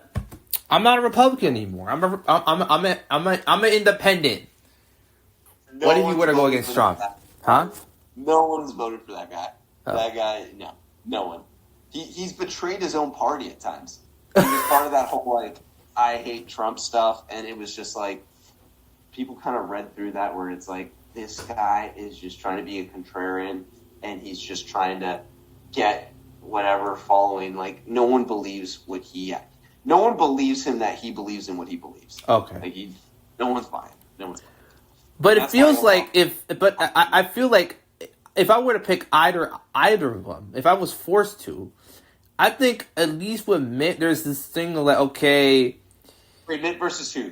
Versus Trump, maybe like, okay, he may not follow through on any of his policies, but I feel like, I'm saying, there wouldn't be this sort of firestorm, I'm saying.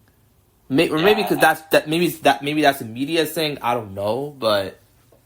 Like, Mitt is going to get mollywopped. It's going to look like the Eagles-Chiefs Super Bowl from last year.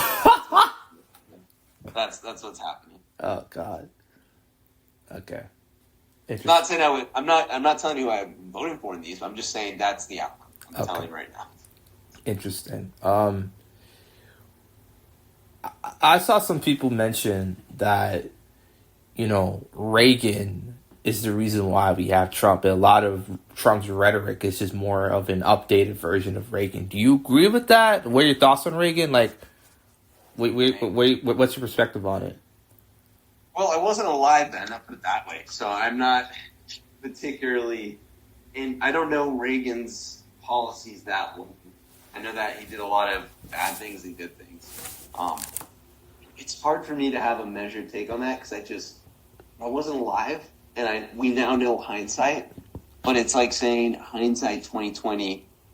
You can say anything, kind of thing. You know what I mean? Like, oh, because of this, it's that. Because of this person's fault, it's that. Everyone always blames Jimmy Carter for being super weak on foreign policy, and he did the whole Iran hostage crisis. But at the same time, we now know that Reagan actually was telling those people not to help and facilitate Jimmy Carter to make him look weaker. You know what I mean? Yeah. So it's hard for me to tell. I grew up in California being told Reagan economics was the worst thing to happen, that trickle-down economics was terrible. Yeah. But part of me is like, I don't even know how much of that I really believe in or not. So I don't think I can give you a take if that's what Trump is today, because I'm just not that familiar with it. Okay, that's a fair assessment. It's interesting you mentioned the Eagles, right? It's funny you mentioned the Eagles because I feel like the perception of that team to me the last couple of years is baffling. Like, think about it, right? Ever since Sirianni got hired, they've been objectively, in North American sports terms, maybe one of the most successful teams of the last 5 years, if not more. But season by season, when they're discussed, it's like Schrodinger's cat. You know, they're a super team that any quarterback can win with, or they're a team that's frauds and their fans throw poo at the players. Like, why do you think that is? Well, I think a lot of it has to do with people like Stephen A. Smith, Skip Bayless, that just sound off on anything. And even Shannon Sharp will sound off on anything. When it comes down to it, the Eagles have arguably the best general manager, and they have a team with the bones. They literally won the Super Bowl last year. Yeah. So there's no question they're an amazing team. People that are calling for the cutting of Jalen Hurts are just out of their mind. He's a great quarterback. Yeah, okay. He's going to be fine. Did they not play great against the 49ers in the divisional round? Yeah, they lost, but they still played a great game. Yeah. You know? I think all the hate around them makes no sense. They're always a threat to win the NFC and make it to the Super Bowl. Okay. So I think all the hate around them is just noise. They're an amazing team. They literally have weapons. The only guy that they can do without that I think would help them a lot is A.J. Brown. Yeah. I think he is a drama queen. And I think removing him, they still have Devontae Smith, and they still have other weapons. Yeah. Over, I think they're going to be just fine. Okay. I would even predict they will probably make it to the NFC Championship this next year. Okay, interesting. So, you know, Seattle won a couple days ago, and did you expect the game the way it went, and did you expect it to be closer? I thought this felt like 2014-15 again. I thought, okay, it's gonna be a back and forth game, you know, and the Patriots they're gonna do their thing, they're gonna pull it out, and then I realized, okay, you know what, Drake May is not Tom Brady, Mike Vrabel is not Bill Belichick, and McDaniels got completely outcoached, and the O-line was absolutely horrible, and and Stephon Diggs was celebrating at the end because he got a catch for more than 10 yards. I'm like, bro, the guy got no shame. But did you expect the game the way it went, or? So I called up my buddy Edwin on Tuesday, and he was asking me because he has Kalshi and he was going to put a bet in, and I was like, he was asking what I thought, and I was like, there is zero chance that the Patriots have a chance to even get close to the Seahawks. The Seahawks are going to absolutely mollywop the Patriots, and it doesn't matter how good Drake May is. The Seattle defense is the best defense in the entire NFL this year. Mike McDonald coached a phenomenal team. He was literally coming from the Ravens defense, which, if you remember in 2023, when they played Triple the Crown, Niners, right? They destroyed the Niners, who would end up going on to the Super Bowl, and they lost the Chiefs. But they beat that Niners offense. When that Niners offense had a Deebo Samuel, had a George Kittle, had a Brandon Ayuk, who wasn't kooky at the time. All cylinders. Brock Purdy was unreal. Juwan Jennings, I could keep going on. Yeah. They mollywhopped that Niners team. So that Mike McDonald, I knew going to Seattle was going to create an amazing defense. And the Super Bowl should have been the Rams-Seahawks. The Rams were the only competitive team all year outside of Week 1, the Niners, when they beat the Seahawks, when they were actually healthy. That actually had a chance at beating the Seahawks. And so I knew going in right away, it didn't matter if they had Will Campbell, it didn't matter if they had Trent Williams, the GOAT left tackle. The Seahawks were going to mollywop the Patriots. Okay. There wasn't a doubt in my mind. Okay. That's okay. That's interesting. Do you think Seattle has a shot to go back to back, or maybe become a dynasty, or you think that this is more of a one-off? No, absolutely. That defense wins championships. Yeah, that's the one thing I'll say about the Eagles the year before is their offense was amazing, but their defense wasn't compelling. It wasn't. This is why they got here. It was like they have offensive weapons that they're that good because of this, in my eyes. Yeah. But then, AFC, the X Factor. And the thing is, too, the only X Factor that I could see the Seahawks losing was to the Chiefs with Patrick Mahomes because it's freaking Patrick Mahomes. He is unreal. Yeah. He is such an X factor. You just can't doubt him. Yeah. But the thing is, he tore his ACL and he's going to be out for half the season. So I don't even know if the Chiefs are going to make it to the playoffs next year because of that. Yeah. So because of that reasoning, I think the Seahawks have a chance to repeat. Dynasty, I don't want to say anything on that yet because I don't even know. But repeat, absolutely. Okay. But then again, their division, like, there's even a chance that they won't even make the playoffs. Yeah. Because of the freaking 49ers. If the 49ers get back all their players that were injured since they were just like a walking hospital. Yeah. But they are a threat. They beat them week 1 with all their weapons. Yeah. And on top of it, the Rams are still amazing. Yeah. And only 2 of those spots are really going to go. One's going to be wild card. One's going to be the division winner. So there's even a world where the Seahawks might not even make it back to the playoffs. Do you think the Bears have a shot to make it interesting? I mean, the Bears almost beat the Rams. I think people are kind of forgetting that too. Like, if they just ran the ball, they would have won that game in overtime. And who knows? Maybe I don't know. I still think Seahawks would have won the Super Bowl, but I don't know. No, I think you're right. I think because Caleb Williams is shifty and he kind of has that Patrick Mahomes-esque. Yeah. I think he would have made it a bit more challenging than a Sam Darnold who just sits in the pocket and moves around a little bit. Yeah. Like Sam Darnold, I think he's an amazing guy. He was on the Niners, great player, whatnot. He is not an amazing player. He's not. He's just not. There's a reason he didn't win the MVP because he played mediocre, if anything. You know, he maybe had a couple good plays, but he's someone in the next 5 years will be like, remember when the Seahawks won? Oh, yeah, who was the QB? And we'll be like, I don't even remember. It's going to be like that. That's what's going to happen. We're going to forget who the QB was, but we're going to remember the defense because that was actually what did it. All right. Okay. Interesting. Well, what music do you listen to? Music? Yeah, music, yeah.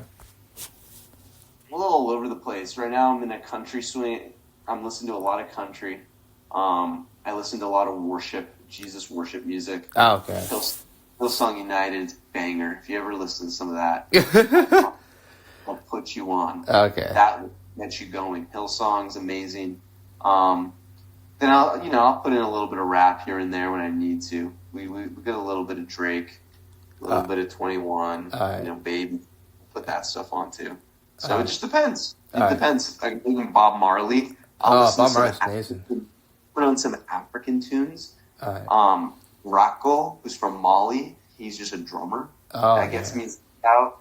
I go to some like Cuban heritage. Might even put on the All Stars. Listen to some of that music. That'll get you going. So I'm all over. Yeah, I'm the same. I mean, one of the first artists that like really caught my eye. This is such a funny story. Was the Black Eyed Peas, bro? Back in like 2010 when the End album came out, and my dad got me the disc, and me and brother, we just used to just play the shit out of that during that time. It was amazing. That sounds awesome. There was another point where I used to be a big fan of Chris Brown, and then Chris Brown. Yeah, before back in the day. Rihanna or after? Huh? Before hitting Rihanna or after? It was after. I didn't know that. You know, I was a young lad. Like I didn't know that, right? And and then I got into the whole like. Then it sort of kind of shifted. I mean, I used to listen to a lot of like Trap Nation back in the day when they were good. And then it changed, like, then it started shifting. It was 2016. And I started really getting into, like, Lana Del Rey and Tove Lo and that sort of moody kind of all sort of music. Yes. And then I became a really big, like, Kendrick fan, and I've always been a fan of Kanye. That's not going to change.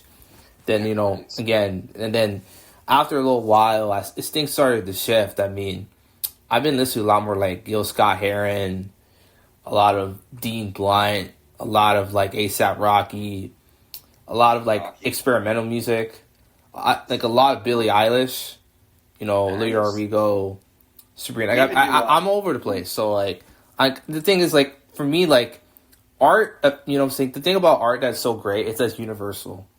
So any album that you can listen to is going to affect someone differently. That's why, like, when certain artists get bashed, I'm like, I don't know, it feels kind of pointless. You know what I'm saying? Like, you know, remember when, like, Imagine Dragons was getting dragged through the coals, you know, online? And it's just like, what? We're not going to act like Radioactive is not one of the best songs ever. We're not going to act like they didn't have a crazy run for 4 or 5 years. We're not going to act like Friction, you know, Mission Impossible, you know, that song was not one of the best movie songs ever. Like, come on, man. Let's not do this. Are people saying this, that that's not? Like, online. I'm talking about online. Like, I don't in real life, I don't think that's really, you know. Yeah, some of those people might be bots, because that's just crazy. Yeah. Interesting. Who was your celebrity crush growing up? Celebrity crush? Yeah, growing up. I don't think I really had, like, a celebrity crush. Okay. It could be something you found attractive or beautiful, or have you? Yeah, I don't even know. I don't think that was, like... Yeah, I didn't really, like... That wasn't something I really thought about, to be honest. That's fair. That's fair. I've seen movies and be like, oh, yeah, that's a very attractive artist, but it wasn't one of those things where, like, I put up a poster in my room and I'm like... You know what I mean? Like, I didn't do that. Okay. Interesting. Are you into soccer?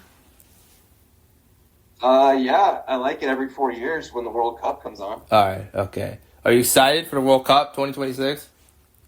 Yeah, bro. I'm ready to see the USA get kicked out first round. I don't know, man. I think the US is low key being slept on right now. I'm not gonna lie.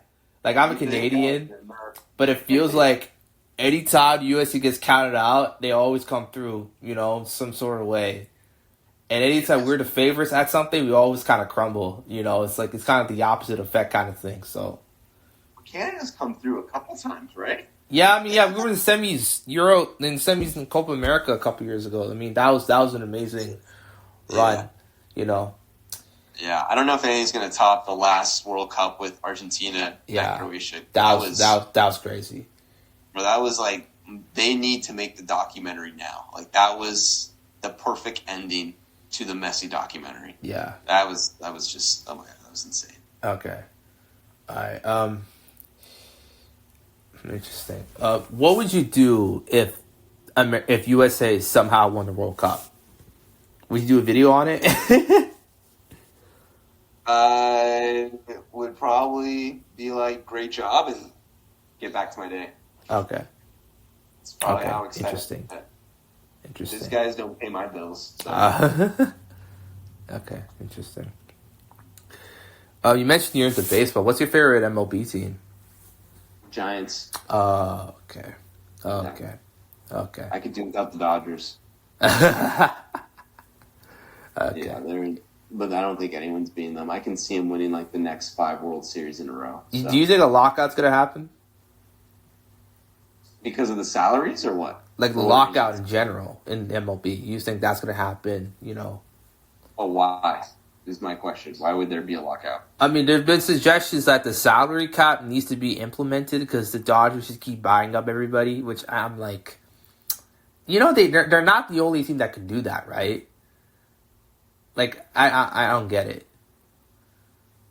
Yeah, that gets to such a level of like money and power and who's able to afford what. Some of these organizations are just dirt poor. Like the A's for the longest time, it was just always like, look at the players they had. All the big teams would just pick off them. Yeah. All they had was Billy Beane and like his GM skills, and he would just make these crappy teams actually decent. And then once one of those players actually started doing well, the Yankees or Red Sox or one of these high market teams would just pick them off. So yeah, you know what I mean? Like, part of me is like, they shouldn't put salary caps because I also want these players to make as much money as possible. Because then you see in the NFL with these salary caps, it prevents some of these teams actually signing some of the players they have on for longer periods of time. Yeah. I don't know. Okay. I don't think I could be convinced either way on something like this if I'm more. All right. It's funny you mentioned, Mahomes, you know what I'm saying? Like, you felt like the Chiefs were the only team that could have beaten the Seahawks, but, Mahomes tore his ACL and everything's sort of thrown into flux. Who you have as your NFL GOAT, like the greatest quarterback player of all time? Who do you think it is? It's Tom Brady. Okay. It's not even a question. It's just statistics. He is the GOAT. Okay. 7 Super Bowl rings, like you can't argue that. Yeah, you can't. He's the greatest player of all time. All right. Whether you like him or not, he just is. All right. Once someone actually maybe gets 4 rings or 5 rings, you can start having that conversation. But the next best guy is Mahomes with 3. Now you can have favorite players, and that's fine. Like one of my favorite players is Drew Brees. He only won 1 Super Bowl ring, but arguably one of the greatest quarterbacks. But he's not the GOAT. It's Tom Brady. Okay. I've been having this sort of, epiphany about a certain guy. I'm a Steelers fan, by the way, and this might sound a little shocking. I think Lamar Jackson's the top 10 quarterback of all time, and I would argue blue in my face. I know that his playoff record is not good. I'm the first one to say it, but it gets to a point where I don't know, man, you're so efficient. You're so kind of game-changing in a way we haven't seen before. That, you mentioned Drew Brees, and I'm I don't know. If you were to give me Lamar or Drew Brees, I'm I don't know. Oh, that's Drew Brees all day. Yeah, okay. I understand your perspective, but, if I was building a team, right, and if I want to build it a certain type of way, then I don't know. I might lean to a Lamar. I might lean to a Josh Allen kind of thing, right? They may not be the passer of a Drew Brees or a Dan Marino, but they have things that those two guys can't really do. You know what I'm saying? But that's just me. This is going to hurt a little bit, but Lamar Jackson, his career just took another hit. When a guy in your draft class who was told that he was seeing go Sam Darnold, who I still think is below mediocrity, won a Super Bowl before he did. Yeah. So that really hurts his case even more now because Sam Darnold, who had even the same defensive coach, Mike McDonald, who was on the Ravens team, they still couldn't win a Super Bowl, and they still haven't. And the fact he could take some chump of a quarterback like Sam Darnold and build a defensive team in Seattle and win the Super Bowl, I don't know, man. I don't know how you defend Lamar on that. That's kind of hard to do. Yeah, that's fair. That is a fair assessment. But I don't know. Maybe it's preference, what I'm saying. But what do you think Mahomes could do to become the GOAT, or at least enter that echelon? He needs to win 4 more Super Bowls. It's just as simple as that. He needs to win 4 more Super Bowls. Right. And then if he ties Tom Brady for Super Bowls, and we're talking hypothetics, you could say he's the greatest of all time at that point. Okay. You can make an argument. Yeah. I'm with you on that. I think this rush to crown the next GOAT, to me, is just very, prisoner in the moment. I'm just look, I'm all for appreciating greatness, but let's not forget, what I'm saying, the guy who redefined it 100 times over, right? So it's just sports pundits, just having debates just because it rattles up people and it brings in. That's all I have to say. Okay. They know. End of the day, Tom Brady's the GOAT, and it's undisputed. The debate's always going to be, but who could be the next GOAT? And it's just all right, if you want to do that, you can, but it's just kind of whatever. Okay. What is your read on the 2026 NFL draft? Do you think there is a potential superstar? And people talking about Mendoza and what have you, but what's your read on it? I haven't looked at the actual scouting of the actual players other than Mendoza. Yeah. Okay. Interesting. Yeah, dude, I couldn't give you a fair assessment on that. Right. I don't know the players too well. All right. Interesting. Interesting. You watch NBA? Yeah, I do. What's your favorite team? The Warriors. Okay. Bro, I told you, I grew up in California. It's okay, that makes sense. What do you think the Warriors' ceiling even is this year? Jimmy got hurt and Porzingis is there, but he's do you think there's just a first round out from here on out, or do you think they can actually do something? So the Warriors are that one team. If you bet in the NBA sports, they're that one team. If they're going against OKC or San Antonio, do not bet at all. Or even if they're going against the Trailblazers or the Wizards, who are atrocious, just do not bet on them. Because they'll either lose to the Wizards or they'll end up upsetting the San Antonio Spurs or OKC Thunder. Okay. I don't know. They're just the wildest team. And the only reason is because they have Steph Curry. Yeah. Even at ripe age of 37, you saw his performance. They went back-to-back against the Spurs this year, and they beat them. And it was just like, oh, this team's legit. And then Jimmy Butler tears his ACL, and then they're going to play the Trailblazers, and then they get blown out, which makes no sense. So they are the most unpredictable team. But when it does come to playoff time, like last year, dude, we were playing against the Rockets, the second-best team, showed up and won. Yeah. Curry went up and won. And then the only reason we lost to the Timberwolves is because Curry got hurt. Yeah. And that's just because that's what the team is built around. It's built around Curry. Yeah. So if Porzingis knows how to stay healthy, he can actually be the tall guy that the Warriors actually need. I think the other weapons, they still can make some damage even without Jimmy. They've kind of proven that a bit. Yeah. But it's Steph Curry, bro. You just can't doubt that guy. You can't. You just can't. You really can't. Obviously, like the Clippers, they've really been a team that's been very odd this season. I mean, they started so terribly, and now all of a sudden they go on this big run, and then Harden gets traded, and Zubac gets traded, and you're like, but then again, Kawhi's having the best offensive season of his career, so it's like, you can't count that team out, but it's like, it's just one guy. It's a one-man team kind of thing. So, do you think Kawhi could somehow carry the Clippers to a crazy run? You think they're capped out as like a first-round out team? No, absolutely. He did it when they beat the Warriors with Toronto. Like, he carried that team on his back, and they beat the Warriors, even though the Warriors were hurt and they lost KD and they lost Clay, and like they were just a very heavily injured team. Absolutely. Like, Kawhi is that guy. Yeah. He's about it. Yeah, he is. Who you think is the NBA GOAT? Again, it's no question. It's Michael Jordan. Okay. There's no debate on this. People saying it's LeBron need to go look in the mirror and need to wake up and realize that he's not the GOAT. He's lost how many times in the finals now? I've lost track. It's that many times now. 6 times. And on top of it, how many times did Jordan go to the final? 0. He went 6 times and he won 6 times. Yeah. Just go watch the Last Dance documentary, play that, and then once they make the LeBron documentary, I guarantee you nothing's going to compare to that Last Dance. Michael Jordan, I would even go as far as to say Michael Jordan is the undisputed GOAT among all sports. There's no question. Messi, man.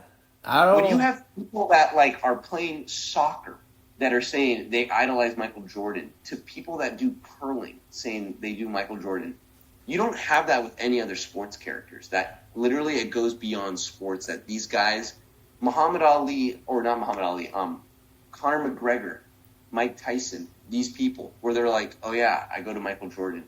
That's another level of just change of sport. Like he's a paradigm shift. Yeah. He is the undisputed GOAT of GOATs.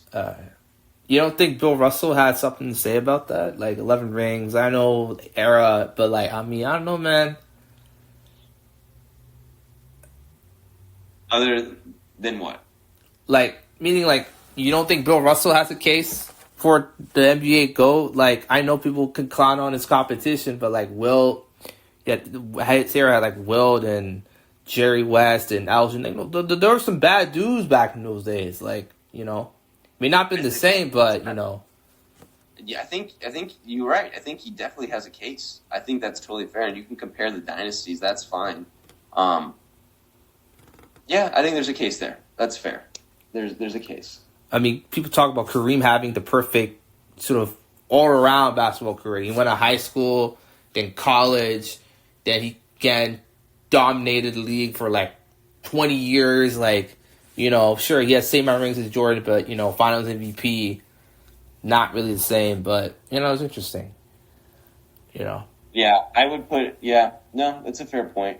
I just think if I was picking a team who I want, I'm taking Michael Jordan first, undisputed, no question. Okay. Like, I'm not even hesitating. Before the words Jordan even comes out, I'm already picking. Like, just like that. Who do you think is the closest thing to Jordan in sports, just generally? Definitely not LeBron James. But like right now. The closest thing to Michael Jordan? Living players? Yeah. Like playing actively. Actively, yeah. Well, I guess you have to say LeBron James. And yeah. What about Shohei? Wait. Shohei? Like, I'm talking about all sports. Like, you know. Oh, sports. Oh. Well, bro, freaking Messi. Ronaldo. Yeah. Oh my gosh. Yeah. You don't think, like, you know, Shohei has a case. I mean, if he three-peats, then it's like, it gets really interesting, you know, like. But he's still a long ways off. Like, he's amazing. Shohei's an icon.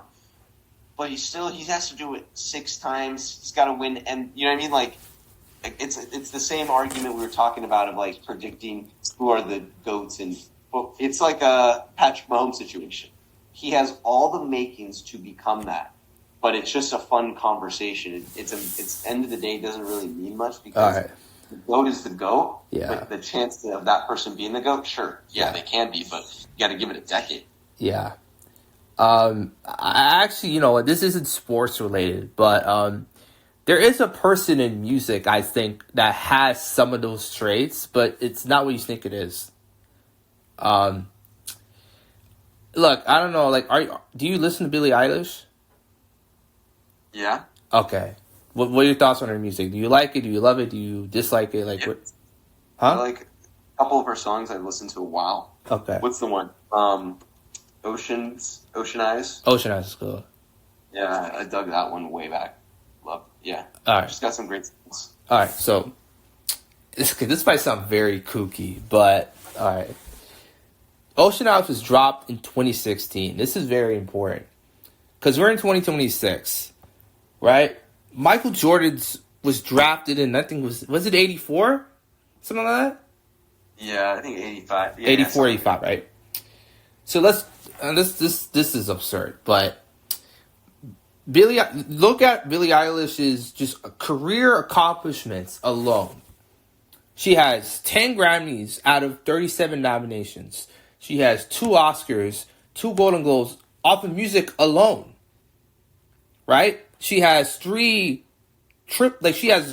platinum albums, no features. So you can't just say that she's being carried. She has to sort of do all the vocal work herself. You know, her brother is a big part of it as well. She has numerous amount of hits. Anytime a new major pop star pops up or blows up, they're compared to Billie first, which is crazy because she just came out, you know what I'm saying? Like, she blew up in 2019, you know? And the influence and the fashion and hell, I mean, she even wore, the Jordan jersey in one of her concerts in Chicago. So it kind of fits, but I'm not saying she's going to be the Michael Jordan pop music. I don't really think that's really possible. You know, Michael Jackson's up there, so that's going to be very, very tough. But I don't know, man. I think she has the dominance. She has longevity, you know, because she's been making music since she was like 15, 16, right? So it's there. I don't know, but that's I made my case. So, what's your case? What's the big punchline? The big punchline is, like, I think Billie could become that. Could. I'm not saying she is there or she's close. She could, because what she's achieved, you know, the influence onto this generation and the generations next, the fashion aspect of it as well, because people forget a bit of Jordan's allure was because of the Jordans and the shoes and the Nike and, you know, the way that his shirt, you know, looked on him. Like, there's all these sort of subtle things, right? So you're saying that should become Michael Jordan? What are you saying? Is it in terms of music, or are you think, you know, in terms of music, or what? Like, I think she could become the GOAT in pop, you know, modern GOAT. Absolutely not. Okay. 0 chance. Okay. I don't think she's even close. I think she has an amazing career and everything. But, like, again, like you even said it, Michael Jackson, and Elvis Presley. Yeah. I would even go as far to say, because like Drake's not a rapper. He's a pop artist. Drake has done 10x, if not 20x, numbers of what Billie Eilish has. I don't even count all the award shows, because all those award shows are politicized for music. They've always have been. But it's not a good... I asked someone the other day, they were like, did you hear Kendrick Lamar won album for the rap? And he's like, yeah. And I'm like, what's your favorite song? They couldn't name a single song. I'm like, what's the name of the album? And they couldn't even remember the album. It's just what it is. Like, I like Kendrick Lamar, but when people can't even remember a single song off the album or the name of the album, you know it's just become politicized. Yeah. But numbers-wise, Billie Eilish has done crazy good numbers. Yeah, she's done great, but she's not even in the same stratosphere as Michael Jackson. She's not even close. She's like on freaking Mars, and Michael Jackson's on Earth. Like, she's not even on the same planet. Okay. All right. But who do you think is like the NFL equivalent of Billy, in your opinion? The NFL equivalent of Billy? I would say... Let me think about that.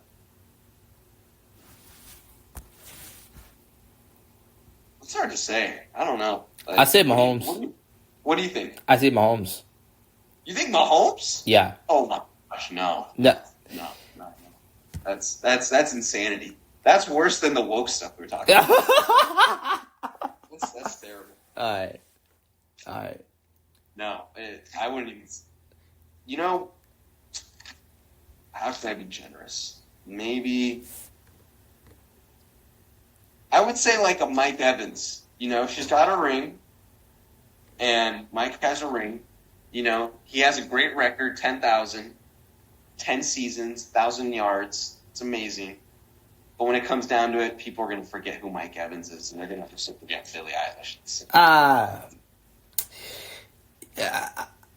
You know, like, I feel like Mike is like... Here's the thing, I love Mike Evans. He's one of my favorite players, period. Low key, yo, like, I kind of wish he kind of gets away from the Buccaneers, bro, because, like, I love Baker Mayfield, you know, but I don't know, man. That Bucs team, that's a ticking time bomb, man. They were called the best team in the NFL for the first 8 weeks until they played the Patriots, which I actually went to that game. And then they got mollywopped. Yeah. And then Mayfield just disappeared. They were calling him the MVP. Yeah, I remember that.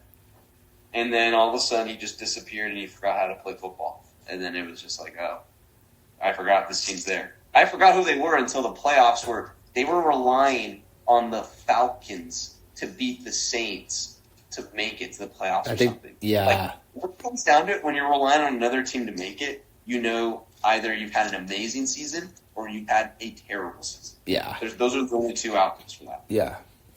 That's fair. Who do you think is like the go to rap?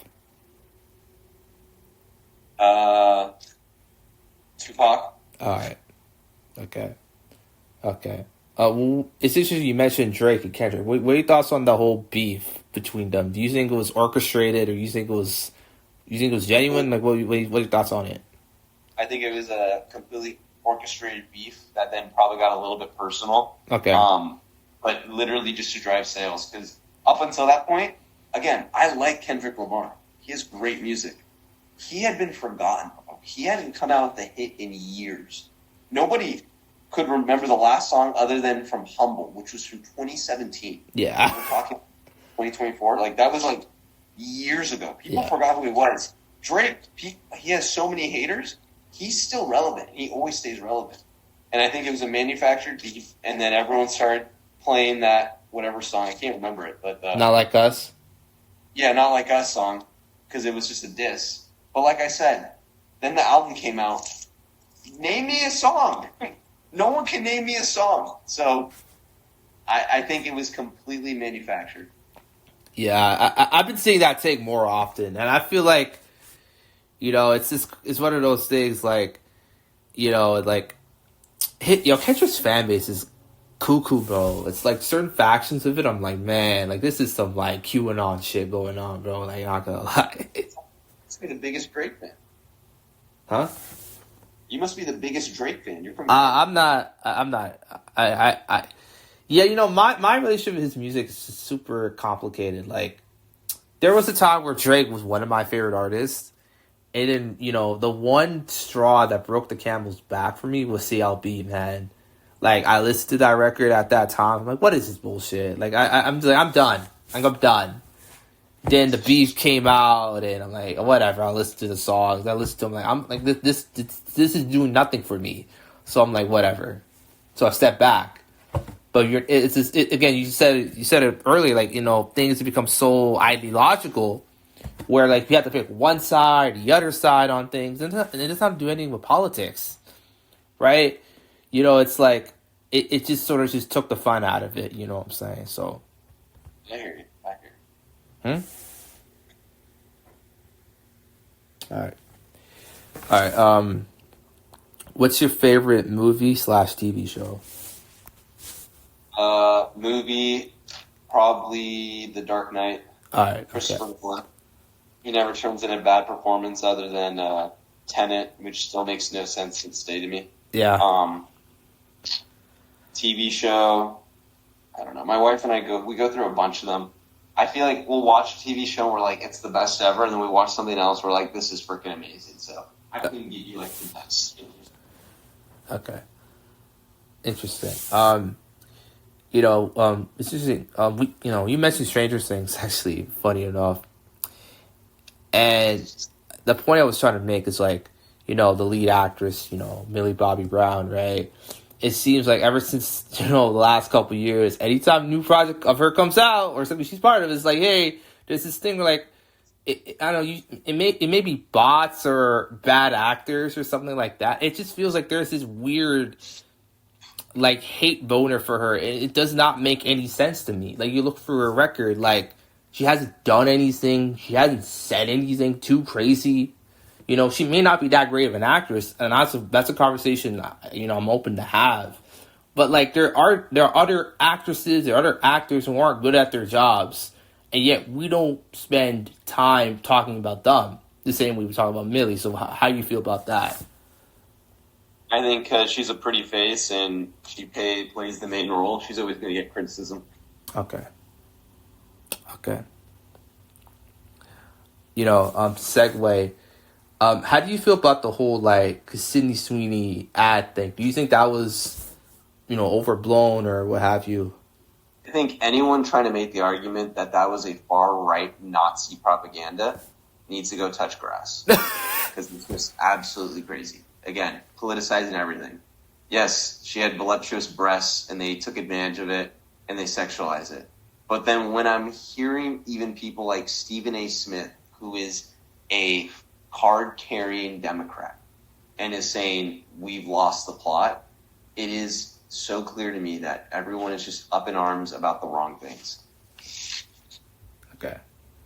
I mean, look, I didn't like the ad because I just thought the ad was just tacky. That was just a fair thing to say. It's fine. You could say the ad's tacky, but to say it's a far-right Nazi propaganda, you're out of your mind. It makes no sense.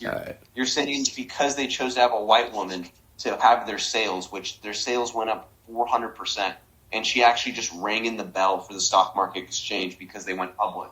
That is a conscious decision, and they made a bunch of money. She's wearing jeans, and it was showing some cleavage. As a Christian, do I want my freaking daughter or someone that I know that's young watching that? Probably not. It's a little sexualized, but at the same time, it's an ad and it's a private company at the time, and they want to make money.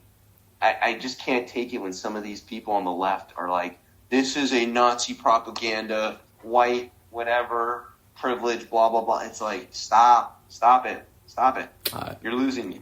It's look, I feel like a lot of the, some of the criticism, I think, of her not being great at acting, I think some of it is justified. I don't know how you feel about that. What's that? Like, I think a lot of this whole, like, Housemaid came out and, it's gonna flop, and then it makes $400 million, no one said shit, right?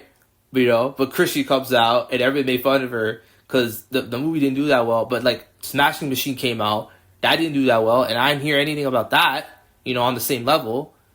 So it's like, she's a new punching bag, and it's interesting. She's a punching bag to the left now because it's like, oh, they found that whatever, she was a registered Republican and whatever, she voted for. Like, how did they find out about that information? That's kind of like, yeah, you got to wonder, some of these people that spend too much time on the internet researching. But actually, I'm one of those people, so maybe I shouldn't say that. But it's just one of those things where it's like everyone wants to politicize everything, and instead of people coming out of their mouths being like, do I like this or don't I like this? The first thought that comes to people's head is, are they Republican or are they Democrat? That needs to stop. Yeah. Because that's, you can't put people in one or just only two buckets. People are so diverse and so different. And complex. And complex, exactly. That when your first thought is either a Democrat or Republican, that means you're watching too much CNN or too much Fox and you need to go touch grass. Yeah.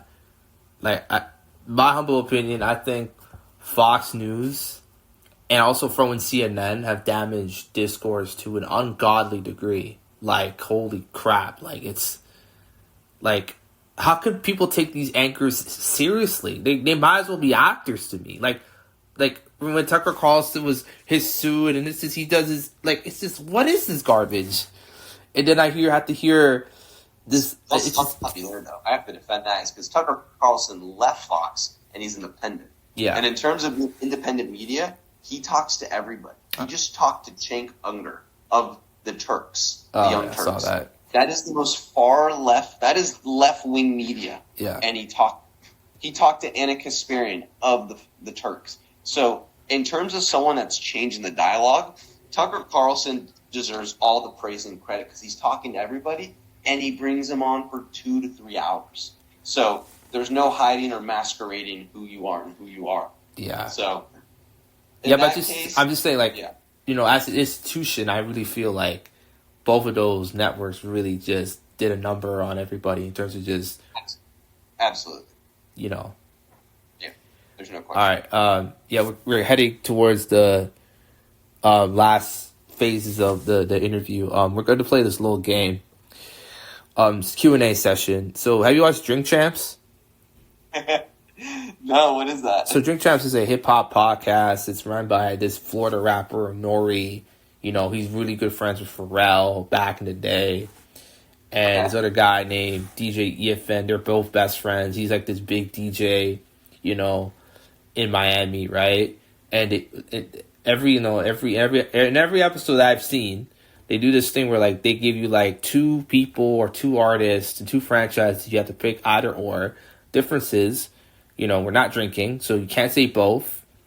And you want to give a reason why you picked your choice. You're free to do so. You cool with that?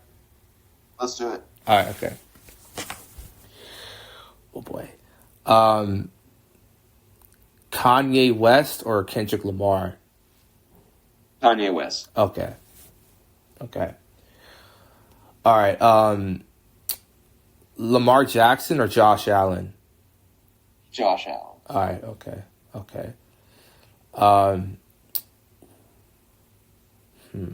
Herbert or Jalen Hurts?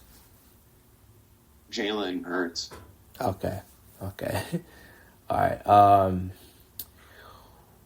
Who's worse? Steve Bannon or Gavin Newsom? Equally bad in their own regards. Okay. But actually probably Steve Bannon since he's probably a pedophile. So. Yeah, that's him. Oh boy. Trump or George W. Bush? Trump. George W. Bush is a war criminal. Yeah, that's fact. That's facts on that. Jordan Peele or Ryan Coogler? Ryan who? Ryan Coogler. He's the guy who made Sinners and the Black Panther movies and Creed. Oh, I like him. Okay. Denzel Washington or Samuel L. Jackson? Denzel, baby. I'm a Denzel. All right.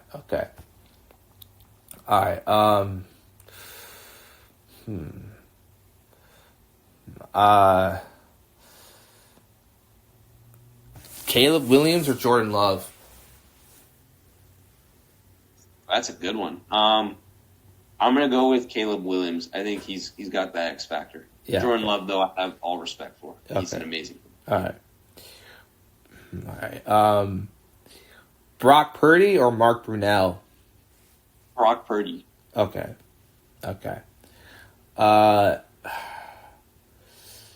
Mike Evans or Devontae Adams? Devontae Adams. Okay. All right. Calvin Johnson or Antonio Brown? Calvin Johnson. All right. Okay. Julio Jones or Tyreek Hill? Julio Jones. All right. Okay. Max Crosby or Nick Bosa? Nick Bosa. Right. I'm a Niners. Okay. Joe Montana or Peyton Manning? Joe Montana. Okay. Patrick Mahomes or Kobe Bryant? Well, that's a hard question to answer. That's like NBA, NFL. I don't know why would I choose one over the other? For what's the reason? Like who's better at their sport? Talent thing, peak wise. Well, Kobe Bryant, he had 5 championships. Okay. Michael Jordan or Tom Brady? Michael Jordan. Okay. Bill Belichick or Sir Alex Ferguson? Who? Oh, Ferguson. He won like a bunch of titles with United and everything. Manchester United in England. Oh, soccer? I'm choosing the football. Bill Belichick. Okay. Okay. All right. Florence Pugh or Kate Winslet? Who are those? Oh my god. All right. Okay. Millie Bobby Brown or Megan Fox? Based on what? What? Like, who's a better actress? Yes. You can put beauty in Millie there, Bobby what have you. Actress. Megan Fox is just eye candy. Okay. Michael Bay or Zack Snyder? Michael Bay. Grew up on Transformers. Interesting. Christopher Nolan or Stanley Kubrick? Christopher Nolan. Okay.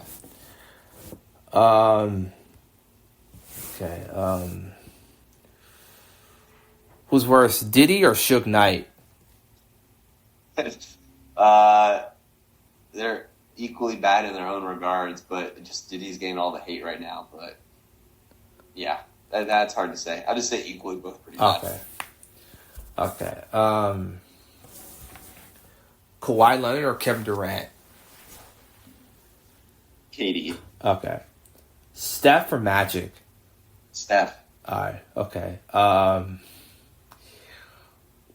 Klay Thompson or Ray Allen? Klay Thompson. Okay. Interesting.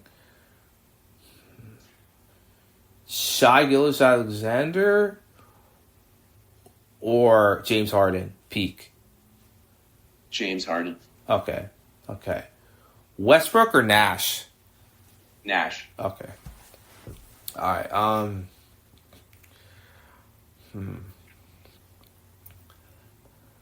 Scotty Barnes or Evan Mobley? Scotty. Okay.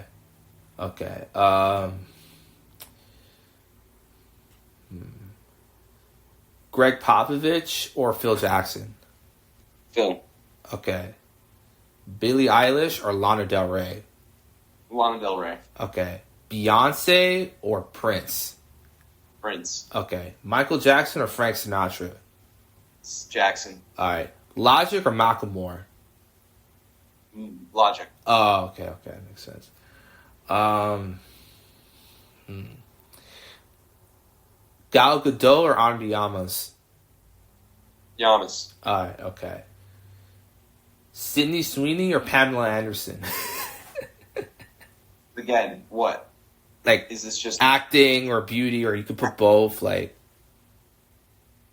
Well, Pamela Anderson didn't really star in any movies. I think her acting's atrocious. So, Alright. Sydney Sweeney. Alright, okay. Alright, Jenna Ortega or Sadie Sink? I don't know who those people are. Oh, okay. Okay. Queen or the Beatles? Queen. Alright, okay. Drake or Lil Wayne? Drake. Oh, okay. Pusha T or Mos Def? Pusha T. Okay. Denzel Curry or 21 Savage? 21. Alright, okay. Mike Tyson or Floyd Mayweather? Tyson. Alright, okay. Okay.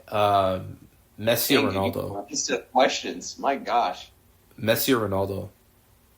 Messi. Okay. Marvel or DC? DC. Alright. Raven from Teen Titans or Starfire from Teen Titans? Oh my gosh, dude, skip. Not gonna even entertain that. That's crazy. Okay. Alright. Red Hood or Nightwing?